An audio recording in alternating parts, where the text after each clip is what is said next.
that stir warm feelings. We've always been Max, never changing the heart of who we are. We lift others up who are out there doing good work. That's part of our strength. All of us, together, helping create a better community.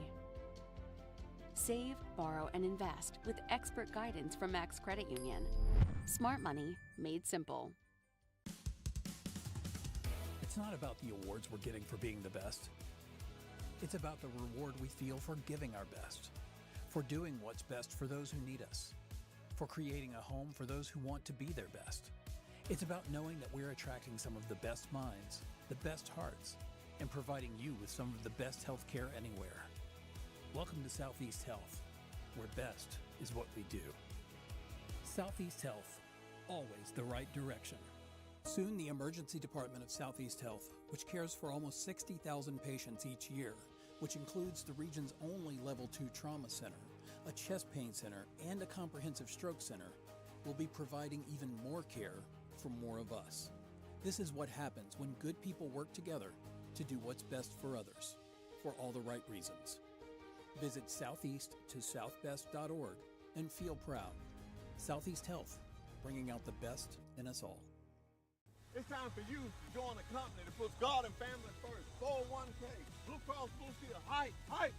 There's nobody on the bench at Wiley Sanders Truck Line. Go deep with Wiley Sanders Truck Line. Join today, Troy, Alabama. Nobody sits on the bench at Wiley Sanders Truck Line. Come join the company today. Wiley Sanders Truck Line, Troy, Alabama. Blue Cross Blue Shield, 401k. Come join today. Been in business since 1959. Wiley Sanders Truck Line, Troy, Alabama. At Max Credit Union, we enjoy more. Serving more, teaching more, growing more, giving more, supporting more, sharing more, and more of everything. Max Credit Union is dedicated to connecting with our communities and members, providing all the financial, tools, services, and expertise they need to live their best life, providing more of everything since 1955. Max Credit Union. Just announced, double rebate on BF Goodrich tires, only from Jim Whaley Tires. BF Goodrich is offering a rebate of up to $60 on a set of 4-passenger or light truck tires, and Jim Whaley Tires will double it. That's a $120 rebate on BF Goodrich tires. Now is your chance to save big. When it's time for service, pull into a nearby Jim Whaley Tires in Dothan, Ozark, Enterprise, Troy, Eufaula, and Mariana, or shop online at JimWhaleyTires.com, where good service goes a long way. Searching for your next new or pre-owned vehicle? Choose Mitchell Automotive. One place to find, well, exactly what you need. Shop the largest selection of new and pre-owned vehicles in the Wiregrass. Search by price, payment, brand, or model. From over 700 vehicles available to drive home today. With more selection at your fingertips, you're sure to find your perfect match. So, are you ready to join the family? Your family of dealerships, Mitchell Automotive. More selection at your fingertips, Mitchell Automotive. MitchellAuto.com. The Pike County School System will hold its annual Parent Expo at the Pike County Cattlemen's. Good evening, ladies and gentlemen. Welcome to the Friday Night Blitz here on C Spire. We are coming to you live from Bulldog Stadium in Brundage, Alabama, for a fantastic region matchup between the visiting Straughn Tigers and the home-standing Pike County Bulldogs. You see the coin toss underway here in just a moment as the Straughn Tigers have made their trip all the way over from North Covington County to Brundage, Alabama to take on the Pike County Bulldogs. Straughn has won the toss and has elected to defer their option to the second half. That means Pike County will get the football to get it going here tonight in Brundage. I am Ryan McCullough, and I have the absolute honor to bring you this football game tonight on C Spire. We mentioned it was Pike County and Straughn here tonight on the Friday Night Blitz. Pike County leads the all-time series 7 wins to 3 losses. Straughn, however, has won the last 2 ball games, and crazy enough, they've won the last 2 ball games by the same exact score, 20-19, a pair of 1-point victories for the Tigers in the last 2 contests. we'll get you a little bit more information on the region standings here, because tonight's ball game is a big one in terms of who takes control of this region as we get into October and locking up playoff positions. Out of the tunnel come the Straughn Tigers, white jerseys over the black pants, black numbers, and white headgear all trimmed in gold. And across the way, here come the Bulldogs of Pike County in their traditional purple tops over the silver pants, silver helmets with the white numbers and white trim. Pike County head coach is Mark Hurt, 16th season overall, third here at Pike County. He has a 66-91 record. He's the former defensive coordinator at Prattville High School and also over in Lowndes, Georgia.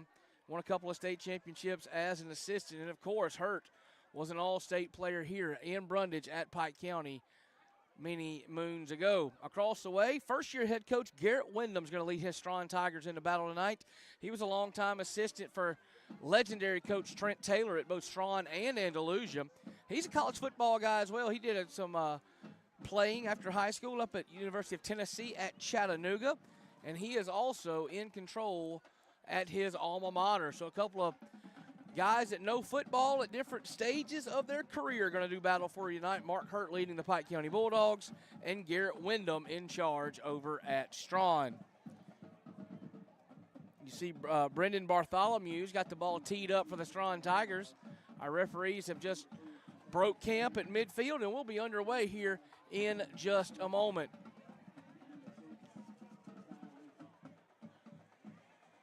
Masai Lucy, Braylon Jackson, and Q Carter, the deep men for Pike County, down to our left. Thank you once again for joining us here on the Friday Night Blitz on C Spire. Get settled in, folks. It's going to be a fantastic one tonight. Toe meets leather, and we are underway here in Brundage. That ball is going to be fielded by Carter back about the 2-yard line. He'll bring it out across the 15, finds a room 20, 25, gets a block 30. Here goes Carter, 40, 45, 50. Big block from Jackson, and Carter takes it all the way down to the Straughn 47-yard line. A huge kickoff return for Q Carter has set Pike County up in prime real estate on their opening possession of the ball game.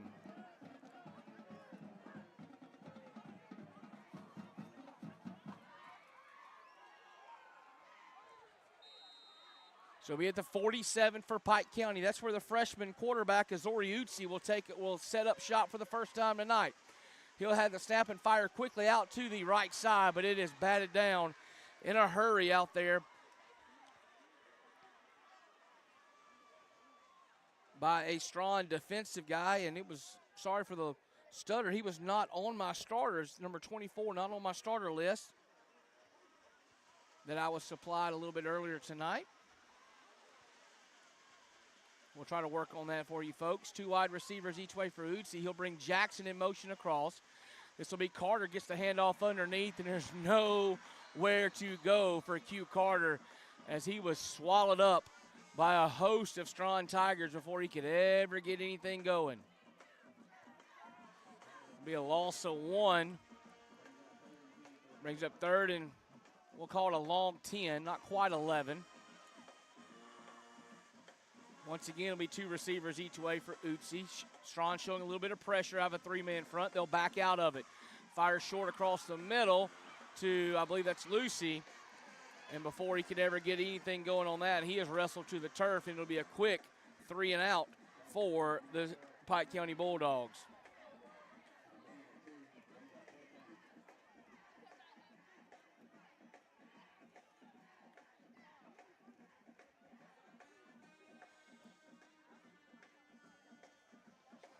So after the big kickoff return to start the ball game, Pike County's not able to get any offensive yards. And this will be Arturo Perez on the punt. He'll put a foot into it and gets a good roll down inside the 10, maybe to the 5-yard line. So Perez punts it into the coffin corner, and that's where Straughn will take over here in just a moment on the Friday Night Blitz on C Spire. Don't go anywhere, folks. Complex on Thursday, October 24th from 5:15 to 7:30 p.m. Parents are invited to come and learn about the many aspects of Pike County schools and visit with community partners. A fun zone will be set up for children. As always, parents will receive school materials and supplies. Very quick turnaround right there. Straughn already has the ball ready to go and going to hand it off underneath to Charlie Jordan. That's their feature back in this offense per offensive coordinator Andrew Lowry. Charlie Jordan, a senior for the Straughn Tigers, has been churning his legs behind that big offensive line since he was a freshman over at Straughn. He really knows this offense, and the Tiger production will go through Charlie Jordan. Quarterback for Straughn is Tate Watson, a freshman. So a couple of freshman quarterbacks. We've got a little bit of movement on the offensive line. Looks like Easton Hatcher, the left tackle for Straughn, got an early start. We do have offensive starters for Straughn. We'll get those in just a moment. Did not get any defensive starters for Pike County before we got going, but it's across the front. Easton Hatcher, who we just saw move a little bit early. He'll be next to Bryce Bowling. Cade Wilson will do the snapping. Brandon Laney is your right guard, and T.D. Wood is the right tackle. The X receiver will be Jeremiah Toole. Clark Jordan will be your Z receiver. The other split man you'll see is Mac McIntyre, and a couple of H-backs and tight ends we'll get after this play here. Well, we got another flag coming in.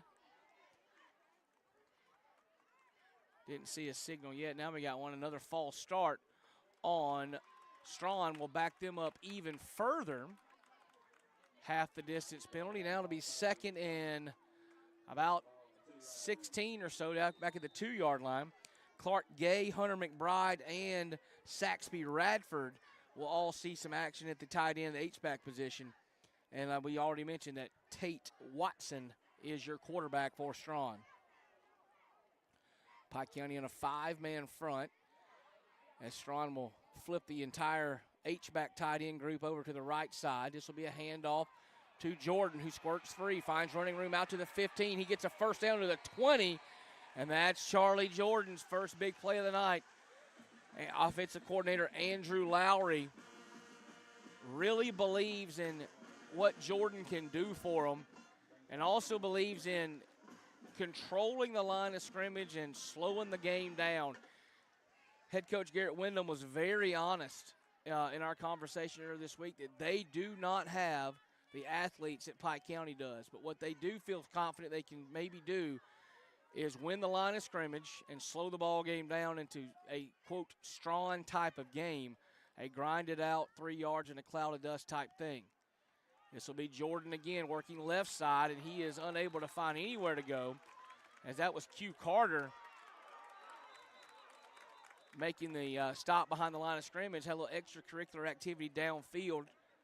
Looked like it was Clark Jordan and Khalil Foster getting tied up way downfield, and there was a flag that did come in. I'm not sure who it'll be on, maybe offsetting, as both guys were doing a little jostling on the ground.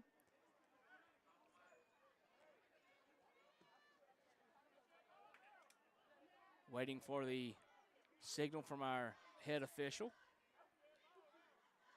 Dead ball, got a personal foul on Straughn. And that's going to be it. So, yeah, a personal foul penalty on Charlie Jordan. And that's the first penalty. Oh, excuse me, that's the third penalty on this drive already for Straughn. Couple of false start penalties, and now a personal foul. It's a dead ball, so it'll actually, they get the first down on the play, does Straughn, and they'll mark it back off from there. The ball will be resting just outside the 10-yard line. Tail of the football actually touching the 10.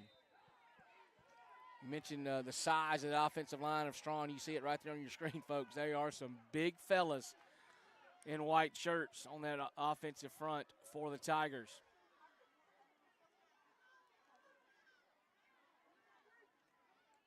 Fakes the handoff this time, looking for his man over there. That's a good stick by Khalil Foster. He was looking for Clark Gay, is tied in on the drag route or the out route. Khalil Foster got there and separated Gay from the football, and the ball almost hung up long enough for Antonio Patterson to come down with it for what would have been a big interception. But it'll be third and about 20, 20. Yeah, we'll call it 3rd and 20 for Straughn. The Tigers not made for this type of conversion. Not sure any offense really is, and they'll try to just run it up the middle with Charlie Jordan, and he finds a tough road to hoe as Pike County's there to throw him to the ground. I believe that was Hugh Carter, who's been the man so far for the Dogs, well, not offensively, but special teams-wise and defensively.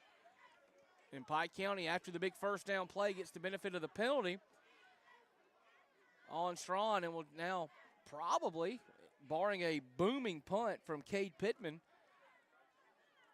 get the ball in pretty good field position. They have Jackson, Pike County does, back at about his own 45-yard line, awaiting Cade Pittman's punt. Loopy snap. The Dogs almost get it, but Pittman's able to get it away. It'll take a Straughn roll into Pike County territory and come to rest at about the 47-yard line.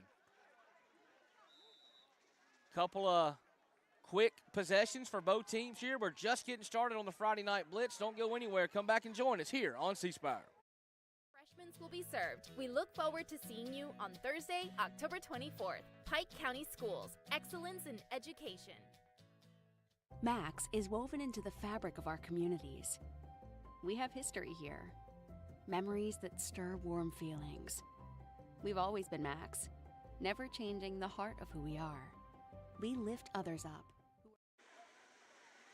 Welcome back to the Friday Night Blitz as Carter will take the handoff and get across the midfield stripe.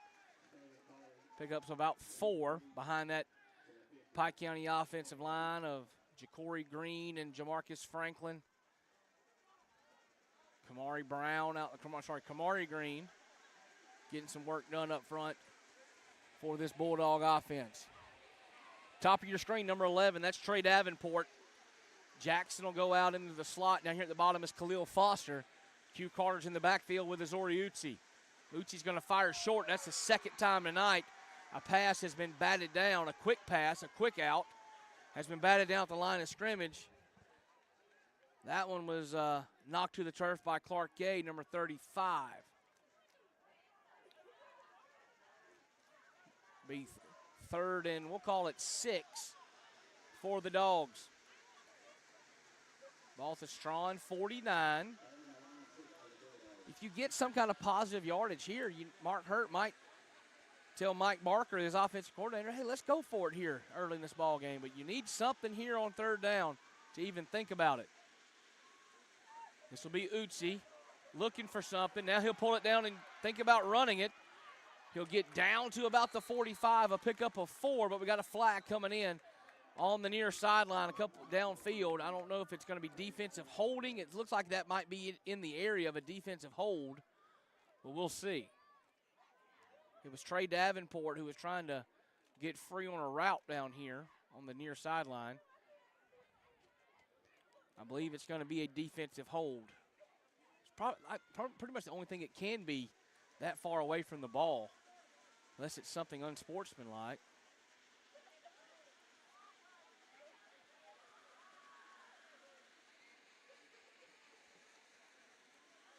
Still waiting for the signal from our white hat official.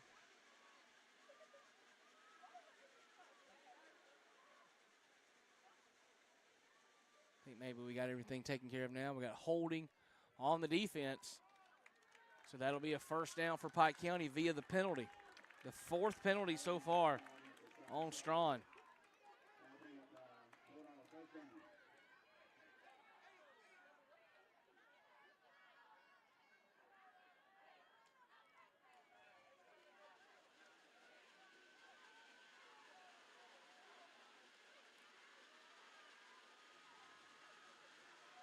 Takes the ball down to the 36-yard line of Straughn.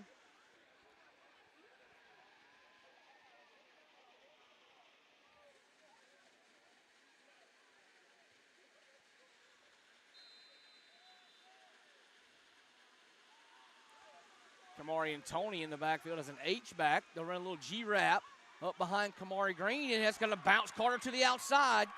He's down inside the 30, still moving his feet to the 25, maybe even to the 24-yard line. Simple little G-wrap ISO play where they take the backside guard and step him around the center and lead up on the linebacker, and they got everybody to follow their blocking principles of gap down backer, and it was able to spring Carter for a nice gain.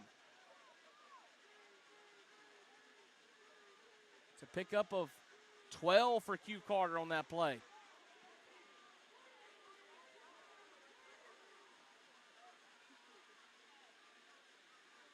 Tight end set now. That's Tony. This will be Maslin Reynolds with a handoff, and he'll plunge up the middle off the left guard position and get down to about the 21-yard line or so. Pickup of about 3 for Reynolds.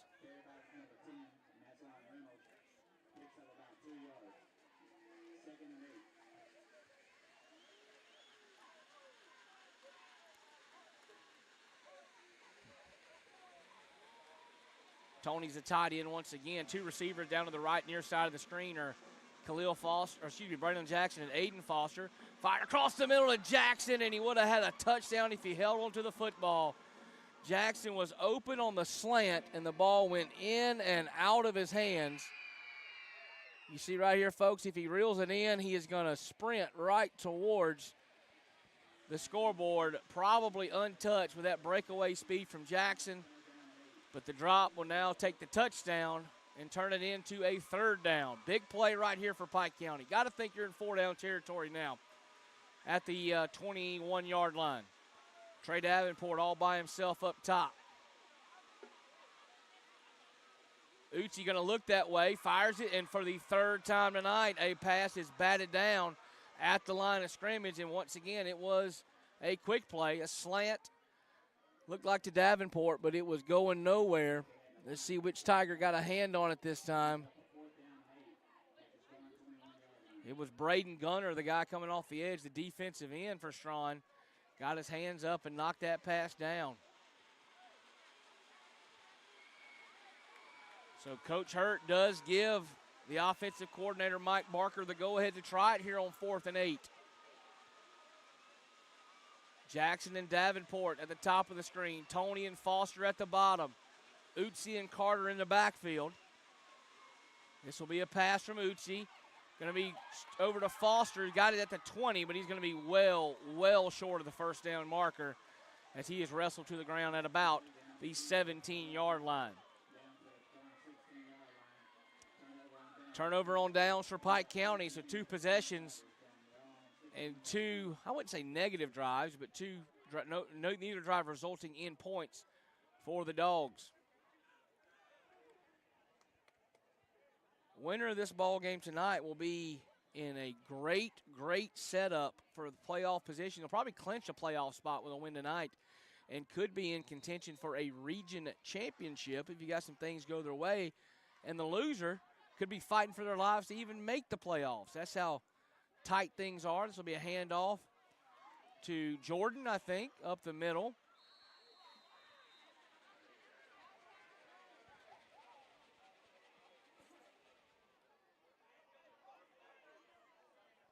That was actually Cameron Adams. That's the other running back they'll use tonight. Jordan's the feature back, but Adams will get some action.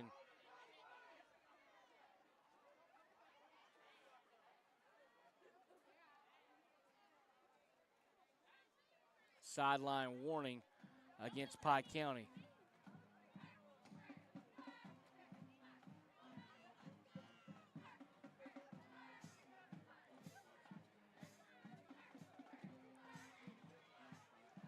Heavy set, tight ends and H-backs all over the field for the Straughn Tigers. As Watson pops out, checks the sideline for the signal, and now we'll get it on the counter play. This will be Adams looking for running room up the middle, but he finds a little bit of daylight, but not much, as he runs into the heart of that defense for Pike County. He found Zakeelan Adams waiting for it on the other side, number 33, the safety coming up to make the stop on that one. But it's a good pickup of about 4. That'll bring up 3rd and 1 for Straughn with 4 minutes to go in the first quarter of play.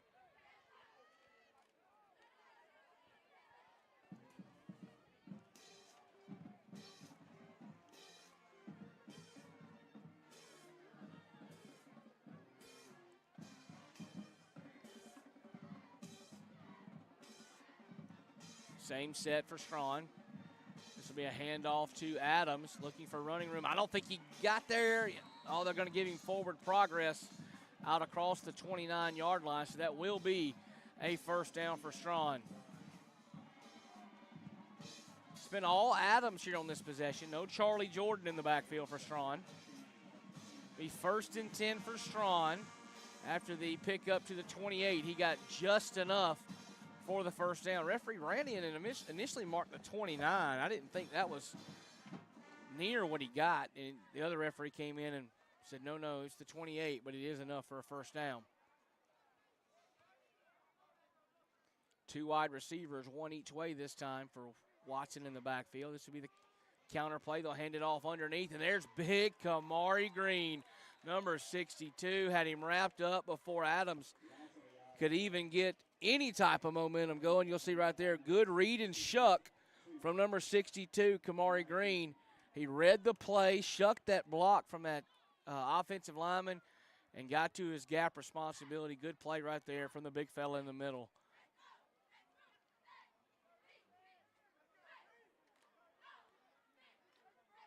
Bring a man in motion across. They'll run the jet sweep. And he is corralled up and got nowhere. First man to get there was Carter blowing the play up, and then it was Foster, Khalil Foster, that brought him to the ground. That was McIntyre trying to find running room on the sweep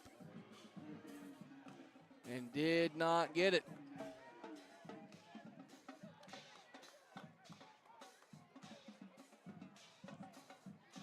Pickup of maybe a half a yard. I think he actually lost a little bit on the play, but they actually mark it at the 29-yard line. And this is what Andrew Lowry, the offense coordinator for Straughn, said he did not want to see, and that was 3rd and long. And twice tonight he's been in 3rd and long.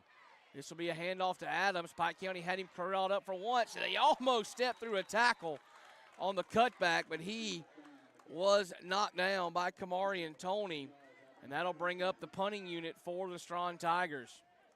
You see Adams saw the cutback lane right there and thought he had dreams and aspirations of finding 6, but instead he found number 4, Kamari and Tony, for a pickup of about 3 and a punt for the Tigers. This will be Cade Pittman.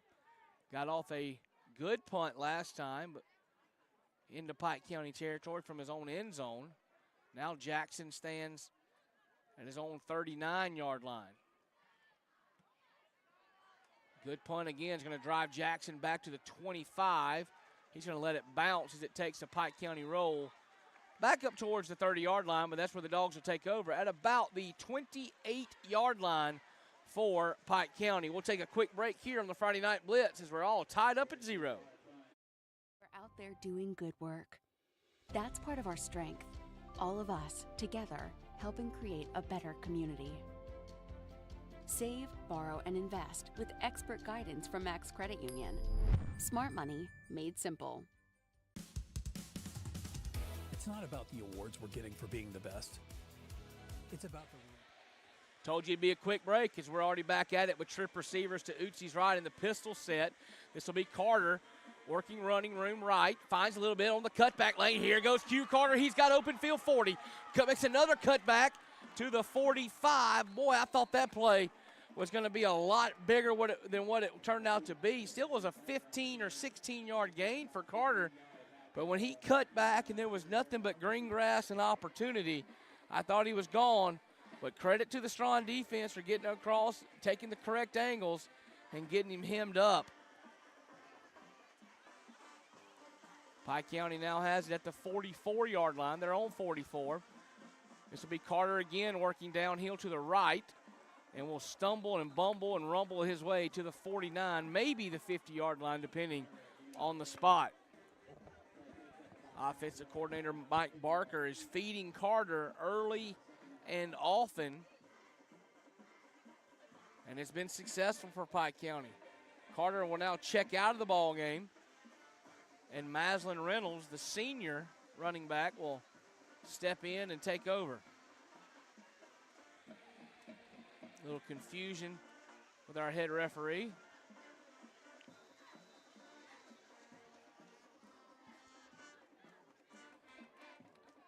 That's going to be the end of the first quarter of play now, I do believe. All right, that's going to be the end of the first quarter here in Brundage. Pike County 0, Straughn 0. Come right on back on the Friday Night Blitz. We feel for giving our best, for doing what's best for those who need us, for creating a home for those who want to be their best. It's about knowing that we're attracting some of the best minds, the best hearts, and providing you with some of the best health care anywhere. Welcome to Southeast Health, where best is what we do. Southeast Health, always the right direction. Soon, the Emergency Department of Southeast Health, which cares for almost 60,000 patients each year, which includes the region's only Level 2 trauma center, a chest pain center, and a comprehensive stroke center, will be providing even more care for more of us. This is what happens when good people work together to do what's best for others, for all the right reasons. Visit southeast-to-southbest.org and feel proud. Southeast Health, bringing out the best in us all. It's time for you to join a company that puts God and family first. 401k, Blue Cross Blue Shield, height. There's nobody on the bench at Wiley Sanders Truck Line. Go deep with Wiley Sanders Truck Line. Join today, Troy, Alabama. Nobody sits on the bench at Wiley Sanders Truck Line. Come join the company today. Wiley Sanders Truck Line, Troy, Alabama. Welcome back to the Friday Night Blitz on C-Spire. Second quarter getting underway here in Brundage. You hadn't missed anything yet, folks. We are all tied up at 0. Pike County's got the ball just inside their own territory.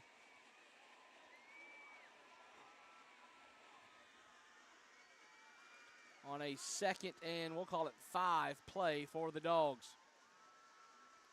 Twin receivers out to the right is Braylon Jackson and Aiden Foster. One man down all by his lonesome on this side is Trey Davenport.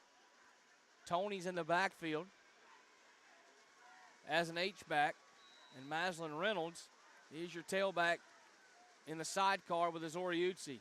This will be a handoff. No, it will not be a handoff to Reynolds. That ball is almost intercepted. It may have been tipped to the line of scrimmage once more. I thought it was Reynolds on the handoff, and he was running free down the middle of the field, so I got faked out on it. And then Utsi tried to get the ball out to Tony on the little slip to the H-back out in the flat, and that ball was tipped at the line of scrimmage once again. That was Charlie Jordan, their running back, who plays a little defense for him and got a hand on it. That's the 4th time tonight a pass has been batted down by this Straughn Tiger defense. This will be Utsi looking for running room on the draw play and doesn't find any. First on the scene was Clark Jordan, the defensive end, read that play beautifully. He was joined by Saxby Radford, number 9. You see, it looks like a design draw play. Also, Avery Smith in the middle of that defensive front picked up the tackle on Utsi.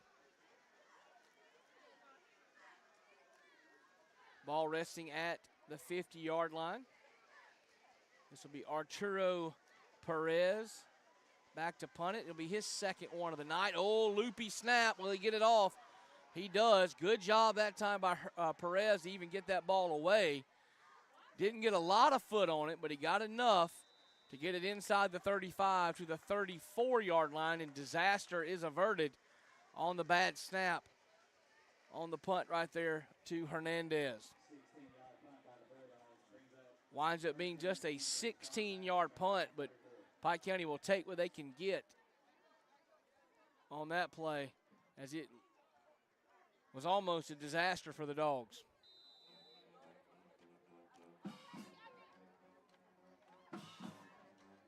Tate Watson in at quarterback. That's Radford, big number 9. This will be a handoff. This is Charlie Jordan. Still fighting for running room is Jordan at the 41, 42-yard line. That's exactly what Straughn wants to do. If you're a Straughn Tiger fan tuned in right now, you are loving what you're seeing. Just need a couple more of those sustained runs. They just want to lean on you. You see the great blocking right there, the double team block by Bryce Bowling and Cade Wilson to clear the defender, the defensive lineman out, and Charlie Jordan found the seam and churned his legs ahead for about 8 yards, sets up a very good 2nd and 2 for Straughn.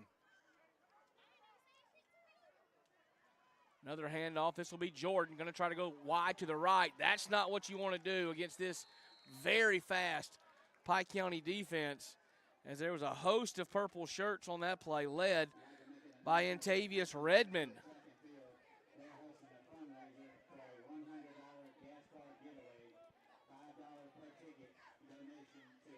Bring up a 3rd, and we'll call it 4. It's a long 4, but it is 4. Cross away is Andrew Lowry, the offensive coordinator, gets his signal in to his young freshman quarterback.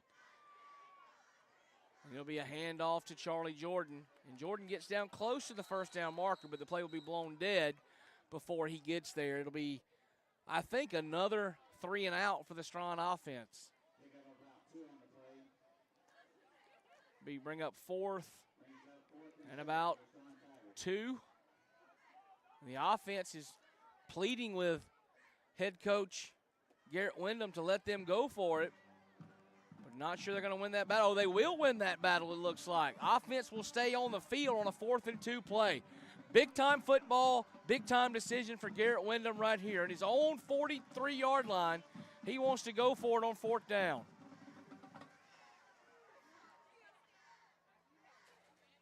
This will be inside to Jordan. He doesn't even get to the line of scrimmage, and he is corralled in the backfield.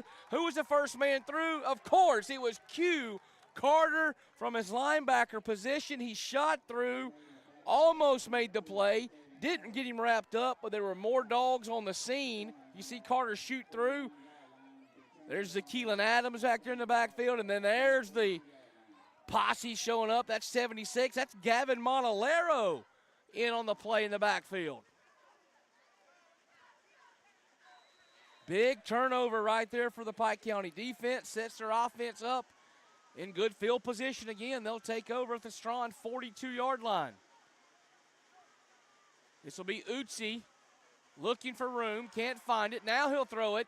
And that ball is off the mark and short of its intended target, Trey Davenport.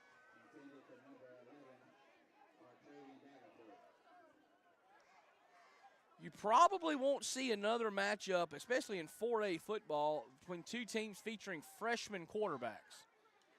Both sides with freshmen calling the shots. Tate Watson for Straughn. Azori Utsi for Pike County.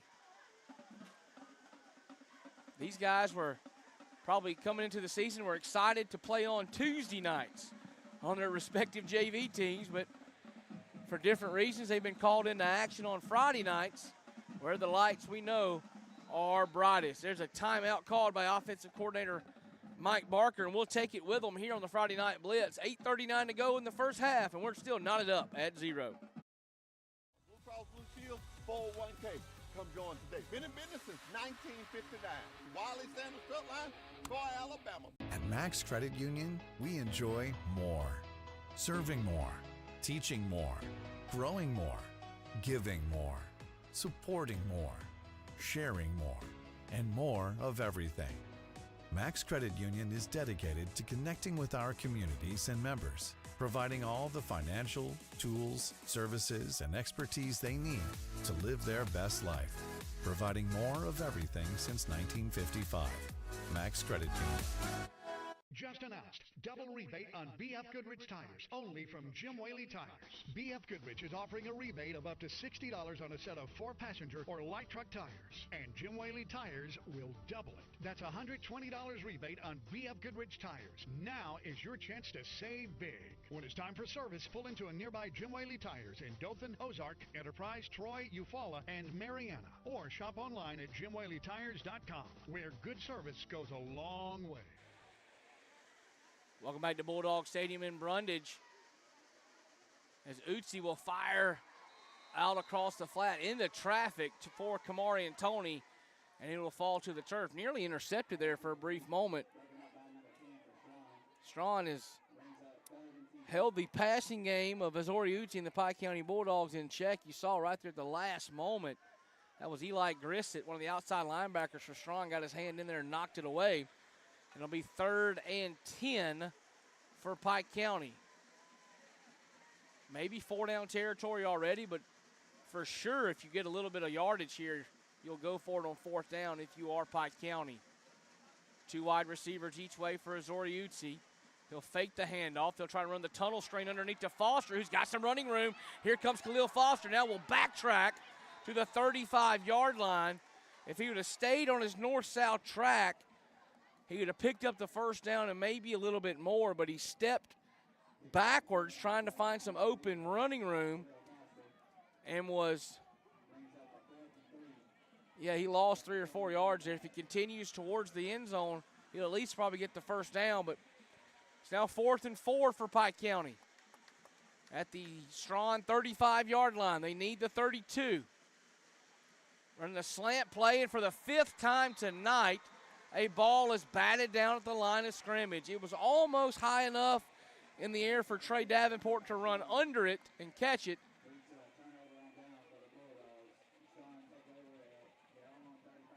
Yeah, 5th time tonight. That was number 13, Braden Gunner. That's I think his 2nd one tonight that he's batted down. So once again, we got a turnover on downs, and Straughn will take over at their own 35-yard line. 7:52 to go in the first half. Still knotted up at 0.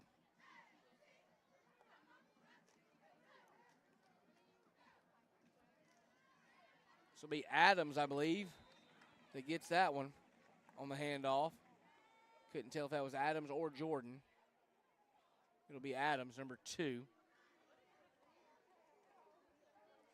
Plunges ahead for a gain of about 4, we'll call it. Bring up 2nd and 6 for Straughn. Andrew Lowry, offensive coordinator, Garrett Wyndham, head coach over at Straughn, said that they wanted to grind it out on the ground and use their size advantage in the trenches, and that's exactly what they've been doing. This will be their first pass attempt of the night. They'll slip it out wide to number 7, Mac McIntyre. A little slip screen back to the inside. And they'll pick up about 5, and that'll be a first, or not a first down, bring up a 3rd and 1 play. We have a Pike County player down on the field, and we will take a quick timeout here on the Friday Night Blitz as the training staff sees to him. Searching for your next new or pre-owned vehicle? Choose Mitchell Automotive. One place to find, well, exactly what you need. Shop the largest selection of new and pre-owned vehicles in the Wiregrass. Search by price, payment, brand, or model. From over 700 vehicles available to drive home today. With more selection at your fingertips, you're sure to find your perfect match. So, are you ready to join the family? Your family of dealerships, Mitchell Automotive. More selection at your fingertips, Mitchell Automotive. MitchellAuto.com. The Pike County School System will hold its annual Parent Expo at the Pike County Cattlemen's Complex on Thursday, October 24th from 5:15 to 7:30 p.m. 3rd and 1 for Straughn here, right near midfield at their own 44-yard line. High snap. This is Adams, and he doesn't get back to the line of scrimmage. Once again, Pike County shoots through that offensive line and makes a tackle in the backfield. You see Carter making the rush off the end. He was there. Can't see the other player that's at the bottom of that pile, but lost to 3 yards back to the 40-yard line. It'll bring up another 4th down for Straughn. If you like old school defensive smash mouth football, we have got a treat for you here tonight on the Friday Night Blitz as both teams trading 3-and-outs and punts. Another good punt drives Jackson back to the 11-yard line when he'll pick it up off the bounce. And he's run out of bounds at about the 21 or 22-yard line. Pike County may have gotten away with the one right there. It looked like there was a push in the back as Jackson ran it out of bounds, but it goes uncalled. We'll see it again on the replay. Watch the blocking back for Pike County here on the sidelines, right here on the left side of your screen. Oh, yeah, they did. But, hey, it's football. Sometimes it gets called and sometimes it does not. Coach Mark Hurt there also calls the plays for the defense. cut his teeth as a defensive coordinator all across the state of Alabama. Was a defensive standout and a kick returner in his college days at Alabama State up in Montgomery.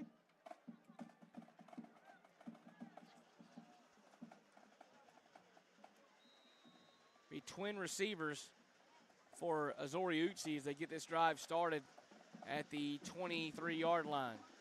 He's joined by Carter in the backfield. Will bring Jackson across on the jet sweep. One of the most dynamic players in the state of Alabama is Braylon Jackson. Get him in the open field, and he will be absolutely threatening against any defense. But Straughn got him corralled up before he was able to spring free too much. Picked up about 6 yards on the play. There's a flag down. We'll see what we got. Face mask on the Straughn Tigers, a 5-yard variety. Incidental face mask. That's the 5th penalty on Straughn. Bulldogs have yet to be flagged. 5 minutes and 45 seconds to go until half. And that should be a first down play with the chain. We've got an issue with the chains on the far sideline. The down marker's showing first down, but the chains have not moved from the last set of downs. And now they'll move this time. Okay. I was wondering what was going on. It looked kind of funky when I looked across the way over there. The down marker was out ahead of the sticks. So now it'll be first down at the 34-yard line for Pike County. This will be a handoff. This is Carter. He gets blown up in the backfield, dances around a couple of people, and actually surges forward for about 3 yards. That play should have been stopped in the backfield here by Straughn. You see Carter stood up. There was 2 white shirts draped around him, but he was able to find some tiny crease in the middle of that wad of humanity and surge forward for a 3-yard pickup. Up to the 37 now for Pike County.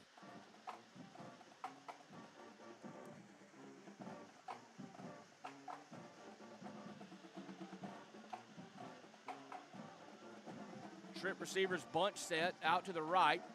This will be Jackson coming in motion. They'll give it to him on the tall sweep. Still looking for running room. Gets one block. He's hemmed up on the far side or near sideline before he is wrestled out of bounds by like 5 Straughn defenders.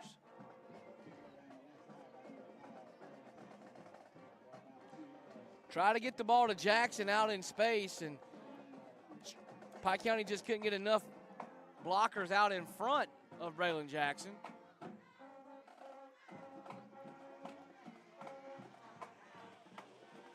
Pike County band getting warmed up behind us here.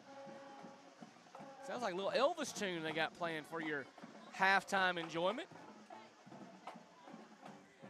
As this play's blown dead before it gets going. Not sure what we got going on over here.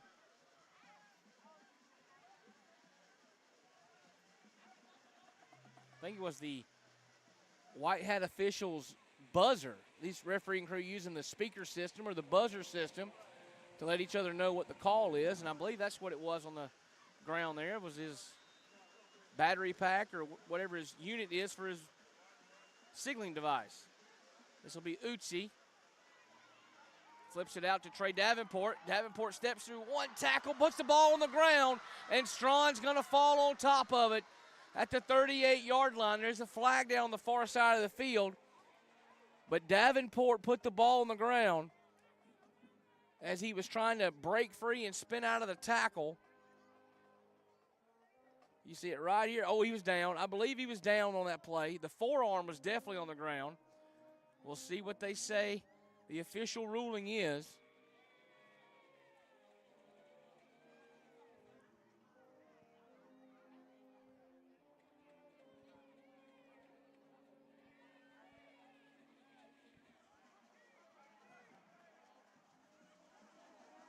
And they did mark him down on the play, and whatever the penalty was, Straughn has elected to decline it to force the 4th down and another punt.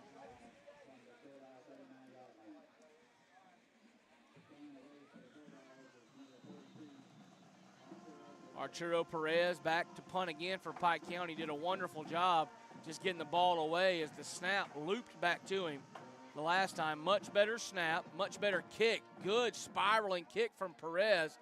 Takes a good Pike County bounce to the 10-yard line. Perez with a good kick right there to pin Straughn back at their own 10-yard line. Still waiting for our first score of the night. 3:48 to go until half here on the Friday Night Blitz.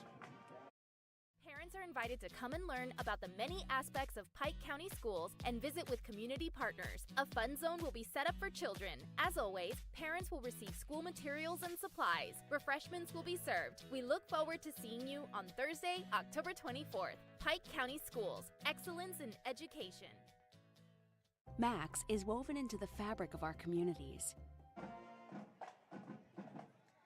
Straughn's actually going to take over. They marked the ball at the 11-yard line. This will be Charlie Jordan surging off the left tackle. Pickup of about 2 or 3 for the senior back for the Straughn Tigers. 3 minutes and 30 seconds and rolling. There's going to be a timeout taken, I believe, by Straughn before this second down play. We'll be right back on the Friday Night Blitz. We have history here. Memories that stir warm feelings. We've always been Max, never changing the heart of who we are. We lift others up who are out there doing good work. That's part of our strength. All of us, together, helping create a better community. Save, borrow, and invest with expert guidance from Max Credit Union. Smart money made simple. It's not about the awards we're getting for being the best. It's about the reward we feel for giving our best, for doing what's best for those who need us, for creating a home for those who want to be their best. It's about knowing that we're attracting some of the best minds, the best hearts, and providing you with some of the best health care anywhere. Welcome to Southeast Health, where best is what we do. 2nd and 8 play here for Straughn coming out of the timeout. Once again, a handoff to Charlie Jordan. They have him upended in the backfield. Q Carter from the defensive end position was there. Ben Patterson from the Mike linebacker spot.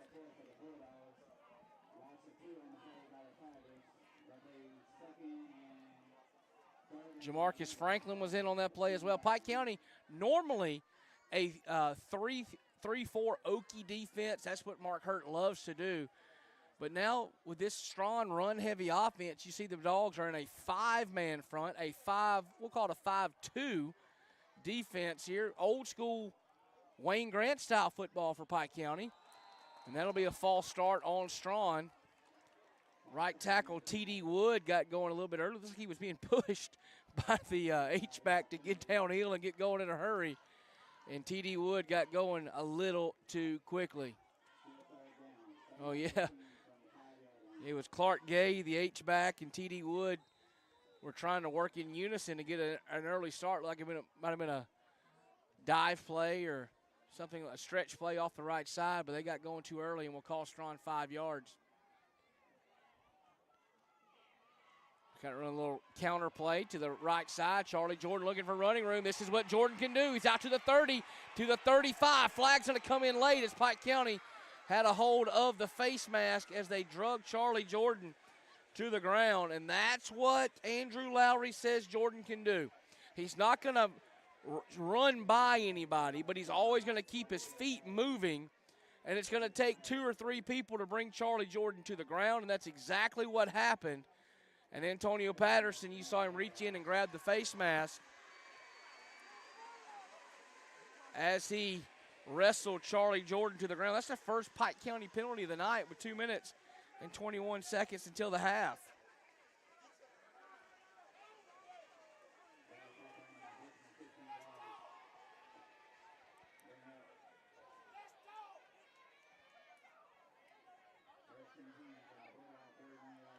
Takes it all the way down to the 41-yard line of Pike County.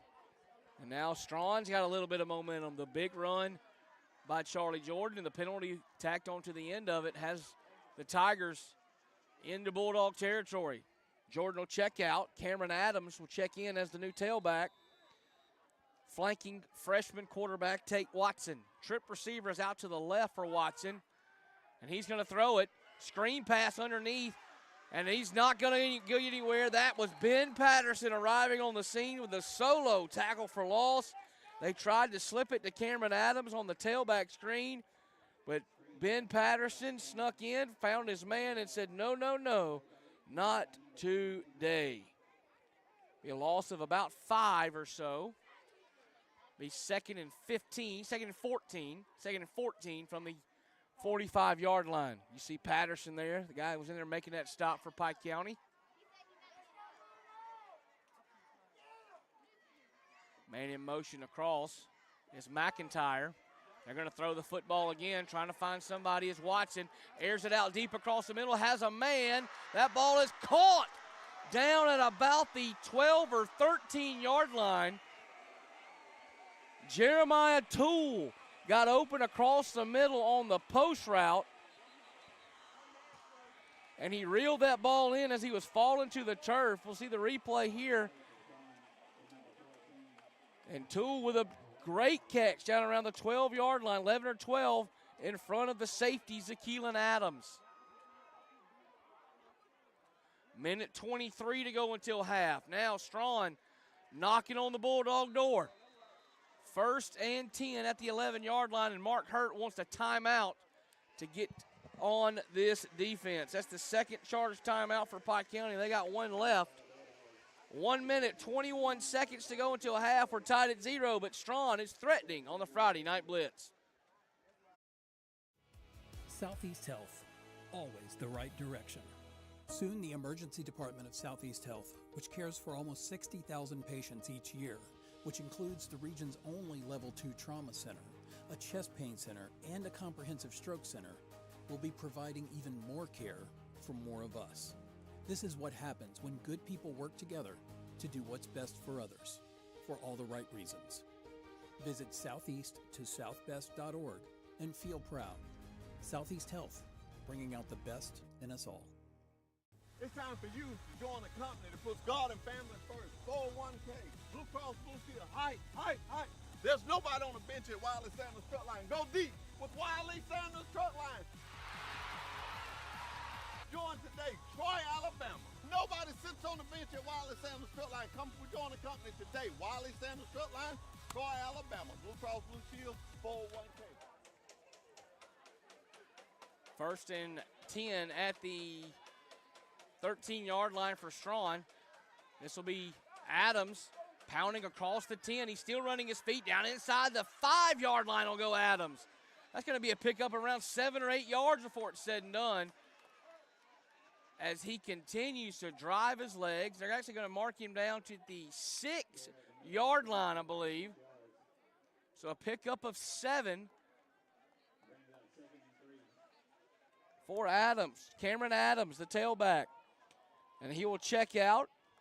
And in comes Charlie Jordan, number 3. He's the one that got Straughn out of the hole earlier on the drive with the big carry. It's actually be a pass. All by his lonesome on the backside of the play. Touchdown, Straughn.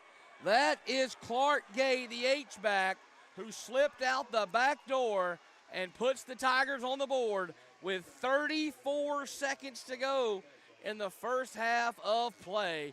Gorgeous play call, gorgeous throw and catch. He sold the block. Nobody picked up the tight end off the backside of the play. And he walked into the end zone for the first score of the night. Touchdown, Straughn, here with 34 seconds to go in the half. Brandon Bartholomew is your kicker here, and he was booming the ball in pregame warm-ups. And he does that as well as he'll actually kick it out into the street. 34 seconds to go in the first half. New score, Straughn 7 and Pike County 0. Come join today. Been in business since 1959. Wiley Sanders Truck Line, Troy, Alabama. At Max Credit Union, we enjoy more. Serving more. Teaching more. Growing more. giving more, supporting more, sharing more, and more of everything. Max Credit Union is dedicated to connecting with our communities and members, providing all the financial, tools, services, and expertise they need to live their best life, providing more of everything since 1955. Max Credit Union. Just announced, double rebate on BF Goodrich tires, only from Jim Whaley Tires. BF Goodrich is offering a rebate of up to $60 on a set of 4-passenger or light truck tires, and Jim Whaley Tires will double it. That's a $120 rebate on BF Goodrich tires. Now is your chance to save. Straughn with the first points of the night on a 6-yard pass from Watson to Gay. And now Pike County will try to do something with it as they drop the kickoff. Now they'll flip it back to Braylon Jackson, looking for running room to the 15. Jackson to the 20, 25. Makes another man miss at the 30 and is drugged down at the 31-yard line, but there are multiple flags down on the play. I believe you're going to get at least a hold on Pike County back around the 15-yard line and maybe even something extra on the end of it.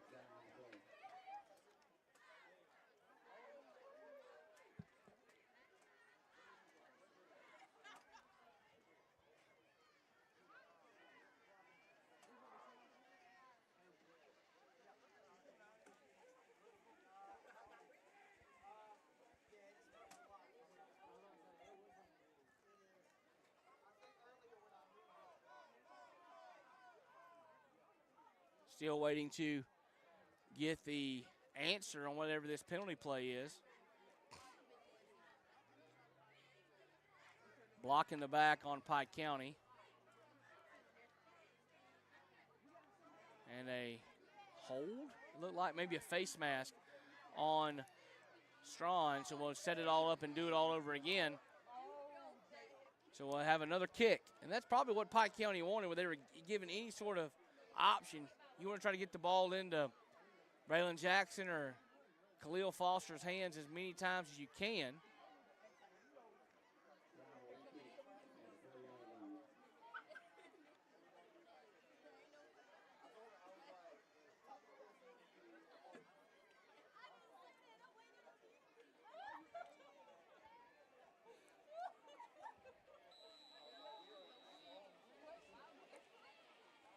Brandon Bartholomew has that ball teed up once again. It's a low line drive kick that'll be fielded by Braylon Jackson back at about the 7-yard line. Jackson picks it up, gets to the 20. Jackson to the 25, 30. Will he spin out of a tackle? He will not, but he'll get to about the 32, 33-yard line, and that's where Pike County will have it, but there's only 9 seconds to go until the half.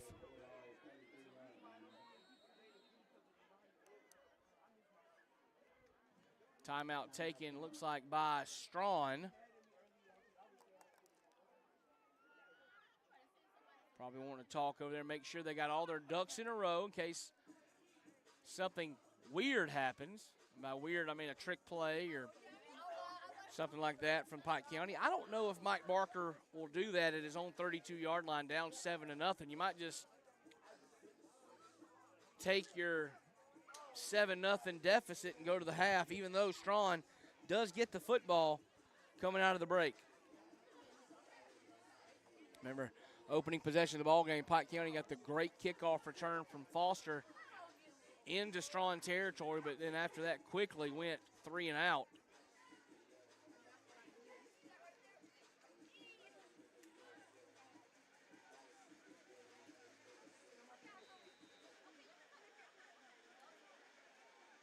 So it'll be twin receivers each way for Utsi. And he'll take it and just sit on it and take a knee. And that will take us to the break here in Brundage. Defensive struggle. Straughn breaks through late in the first half of play to give us a 7-0 score here as we head to half on the Friday Night Blitz. We'll be in a while, folks. When it's time for service, pull into a nearby Jim Whaley Tires in Dothan, Ozark, Enterprise, Troy, Eufaula, and Mariana. Or shop online at jimwhaleytires.com, where good service goes a long way. Searching for your next new or pre-owned vehicle? Choose Mitchell Automotive. One place to find, well, exactly what you need. Shop the largest selection of new and pre-owned vehicles in the Wiregrass. Search by price, payment, brand, or model from over 700 vehicles available to drive home today. With more selection at your fingertips, you're sure to find your perfect match. So, are you ready to join the family? Your family of dealerships, Mitchell Automotive. More selection at your fingertips. Mitchell Automotive. MitchellAuto.com. The Pike County School System will hold its annual Parent Expo at the Pike County Cattlemen's Complex on Thursday, October 24th from 5:15 to 7:30 p.m. Parents are invited to come and learn about the many aspects of Pike County schools and visit with community partners. A fun zone will be set up for children. As always, parents will receive school materials and supplies. Refreshments will be served. We look forward to seeing you on Thursday, October 24th. Pike County Schools, excellence in education. Max is woven into the fabric of our communities. We have history here, memories that...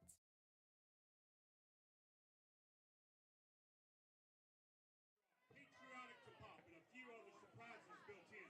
Tonight's show is certain to have something you'll enjoy. The Sound of Gold is proud to present our show, Something for Everyone.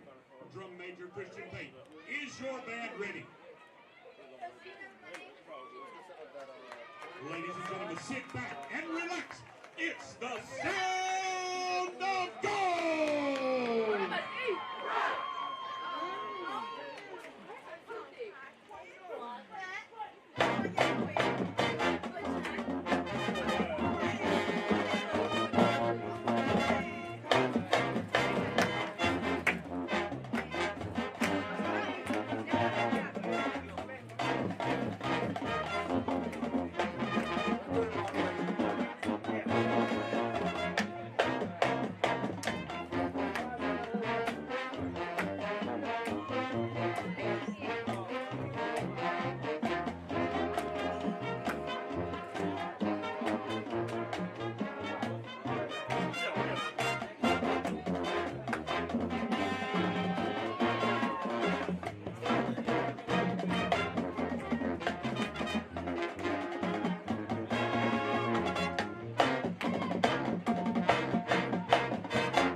We've always been Max, never changing the heart of who we are. We lift others up who are out there doing good work.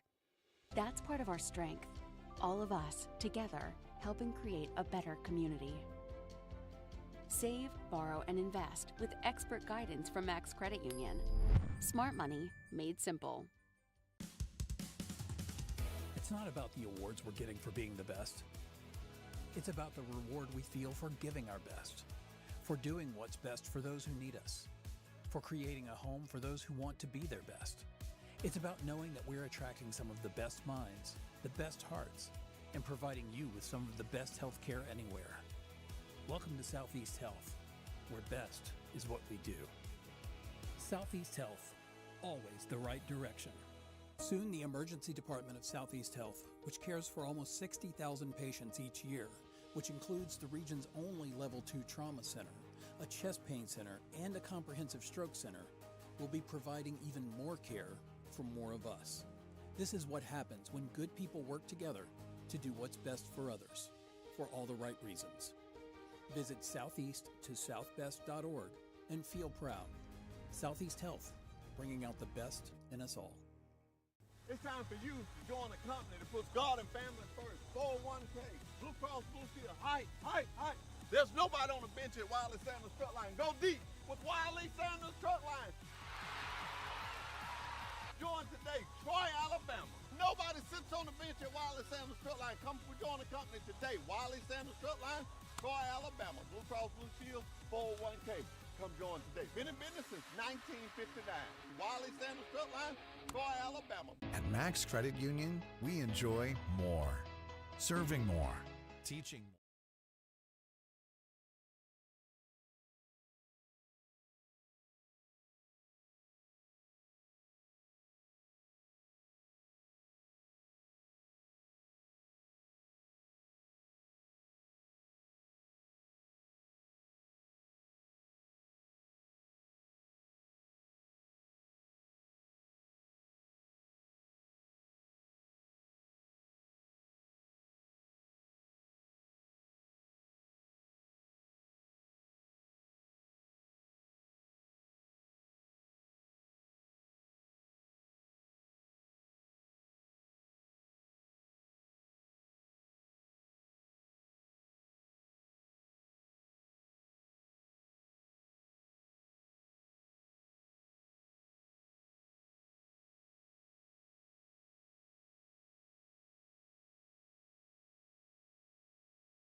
growing more, giving more, supporting more, sharing more, and more of everything.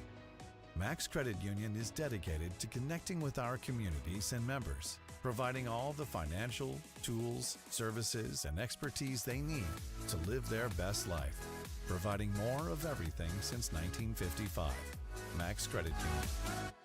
Just announced, double rebate on BF Goodrich tires, only from Jim Whaley Tires. BF Goodrich is offering a rebate of up to $60 on a set of 4-passenger or light truck tires, and Jim Whaley Tires will double it. That's a $120 rebate on BF Goodrich tires. Now is your chance to save big. When it's time for service, pull into a nearby Jim Whaley Tires in Dothan, Ozark, Enterprise, Troy, Eufaula, and Mariana, or shop online at jimwhaleytires.com, where good service goes a long way.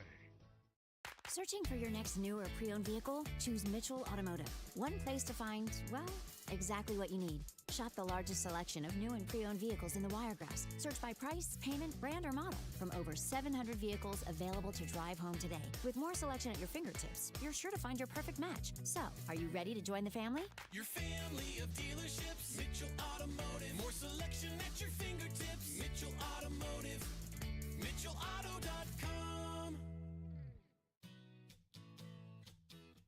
The Pike County School System will hold its annual Parent Expo at the Pike County Cattlemen's Complex on Thursday, October 24th from 5:15 to 7:30 p.m. Parents are invited to come and learn about the many aspects of Pike County schools and visit with community partners. A fun zone will be set up for children. As always, parents will receive school materials and supplies. Refreshments will be served. We look forward to seeing you on Thursday, October 24th. Pike County Schools, excellence in education. Max is woven into the fabric of our communities. We have history here, memories that stir warm feelings. We've always been Max, never changing the heart of who we are. We lift others up who are out there doing good work. That's part of our strength, all of us together helping create a better community. Save, borrow, and invest with expert guidance from Max Credit Union. Smart money made simple. It's not about the awards we're getting for being the best. It's about the reward we feel for giving our best, for doing what's best for those who need us, for creating a home for those who want to be their best. It's about knowing that we're attracting some of the best minds, the best hearts, and providing you with some of the best health care anywhere. Welcome to Southeast Health, where best is what we do. Southeast Health, always the right direction. Soon, the Emergency Department of Southeast Health, which cares for almost 60,000 patients each year, which includes the region's only Level 2 trauma center, a chest pain center, and a comprehensive stroke center, will be providing even more care for more of us. This is what happens when good people work together to do what's best for others, for all the right reasons. Visit southeasttosouthbest.org and feel proud. Southeast Health, bringing out the best in us all. It's time for you to join a company that puts God and family first. 401k, Blue Cross Blue Shield, hype. There's nobody on the bench at Wiley Sanders Truck Line. Go deep with Wiley Sanders Truck Line. Join today, Troy, Alabama. Nobody sits on the bench at Wiley Sanders Truck Line. Come join the company today. Wiley Sanders Truck Line, Troy, Alabama. Blue Cross Blue Shield, 401k. Come join today. Been in business since 1959. Wiley Sanders Truck Line, Troy, Alabama. At Max Credit Union, we enjoy more. Serving more, teaching more, growing more, giving more, supporting more, sharing more, and more of everything. Max Credit Union is dedicated to connecting with our communities and members, providing all the financial, tools, services, and expertise they need to live their best life, providing more of everything since 1955. Max Credit Union. Just announced, double rebate on BF Goodrich tires, only from Jim Whaley Tires. BF Goodrich is offering a rebate of up to $60 on a set of 4-passenger or light truck tires, and Jim Whaley Tires will double it. That's a $120 rebate on BF Goodrich tires. Now is your chance to save big. When it's time for service, pull into a nearby Jim Whaley Tires in Dothan, Ozark, Enterprise, Troy, Eufaula, and Mariana, or shop online at jimwhaleytires.com, where good service goes a long way. Searching for your next new or pre-owned vehicle? Choose Mitchell Automotive. Welcome back to the second half here at the Friday Night Blitz presented by C Spire Bulldog Stadium in Brundage, Alabama.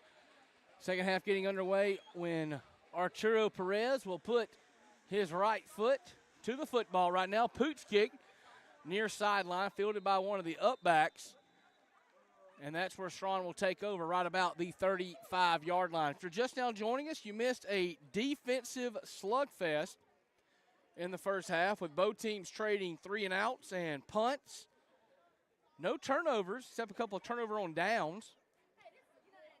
But late in the first half of play, 34 seconds to go in the second quarter, Straughn scored on a 6-yard touchdown pass from Tate Watson to Clark Gay after a 90-yard touchdown drive was capped off with the touchdown pass, and that's where we stand right now. As we start the second quarter of play, 7-0 Tigers. First play of the second half, that will be Adams, Cameron Adams, the backup tailback to Charlie Jordan. Surges ahead for 4 yards up to the 40-yard lines. That ball was actually put in play at the 36, not the 35. Straughn in the white over black with white helmets. Pike County in their traditional purple over silver. This will be Adams again, takes the handoff straight down Main Street here in Brundage. And Jamarcus Franklin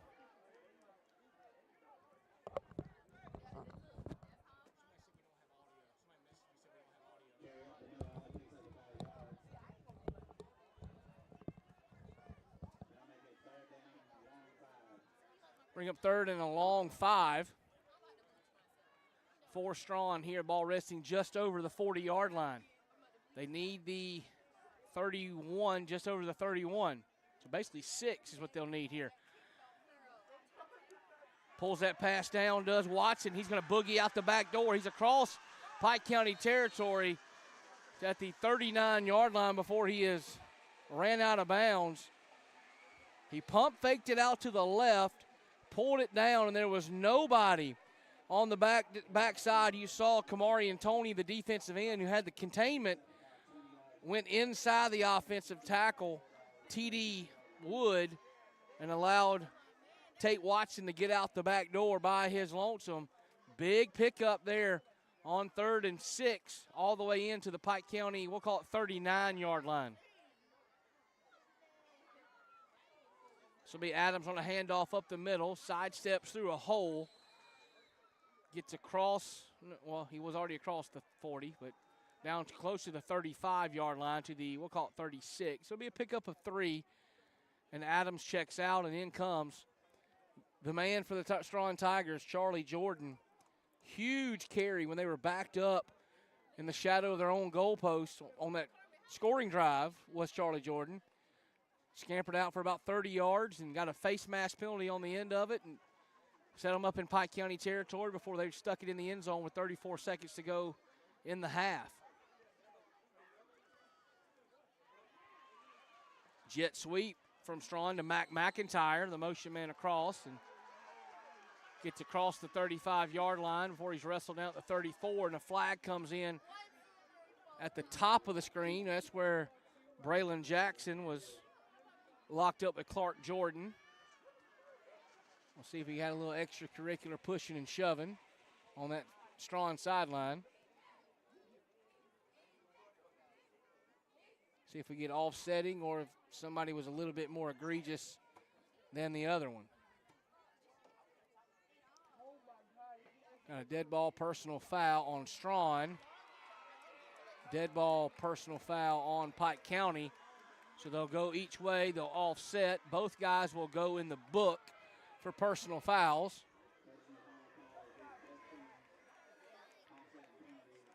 Offsetting penalties. Second penalty for Pike County. 6th penalty for Straughn.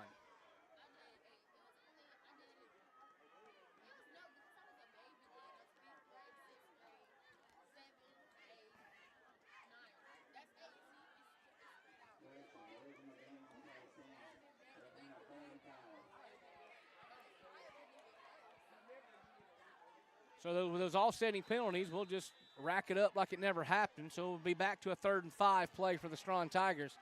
They'll send trip receivers out to the right. Pike County's late getting a man out here. And a flag comes in. Looks like we may have some illegal formation. Maybe Straughn didn't have enough men on the line of scrimmage.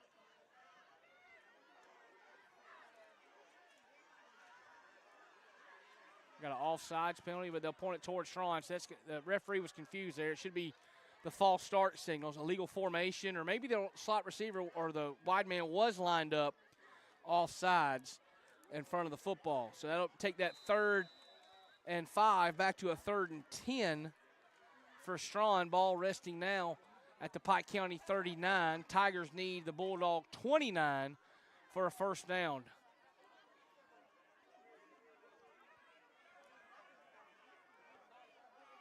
Three receivers to Watson's right, and he's going to look that way.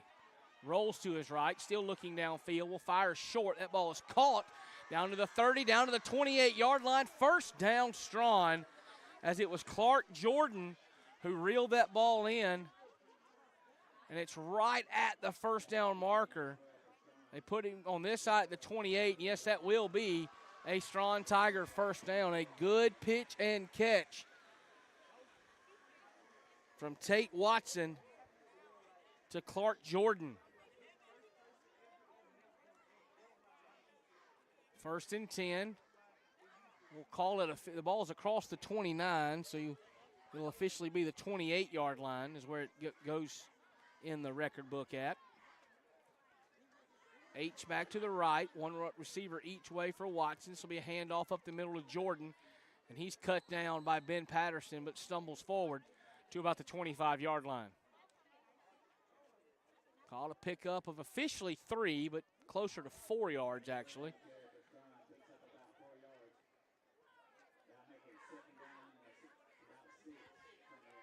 It's a really big drive for Straughn. You got to feel, if you're a Straughn Tiger or a Straughn Tiger fan, if you put this ball in the end zone right now, that you're in control of this one with the way this offense can just chew time and seconds off the clock. Stretch play out to the left. Charlie Jordan looking for running room. Makes a man miss. Is across the 25, to the 20, to the 15, to the 10-yard line. Goes Charlie Jordan, spinning and shucking tacklers all the way down to the 11-yard line. It'll be 1st and 10 again for Straughn. Pike County had 3 guys on the scene, but Jordan stuck his foot in the ground, cut back to the inside, and rumbled his way all the way to the 11-yard line. Andrew Lowry, the offensive coordinator for Straughn, loving what he's seeing from his star running back, Charlie Jordan, and them big fellas up front for the Tigers.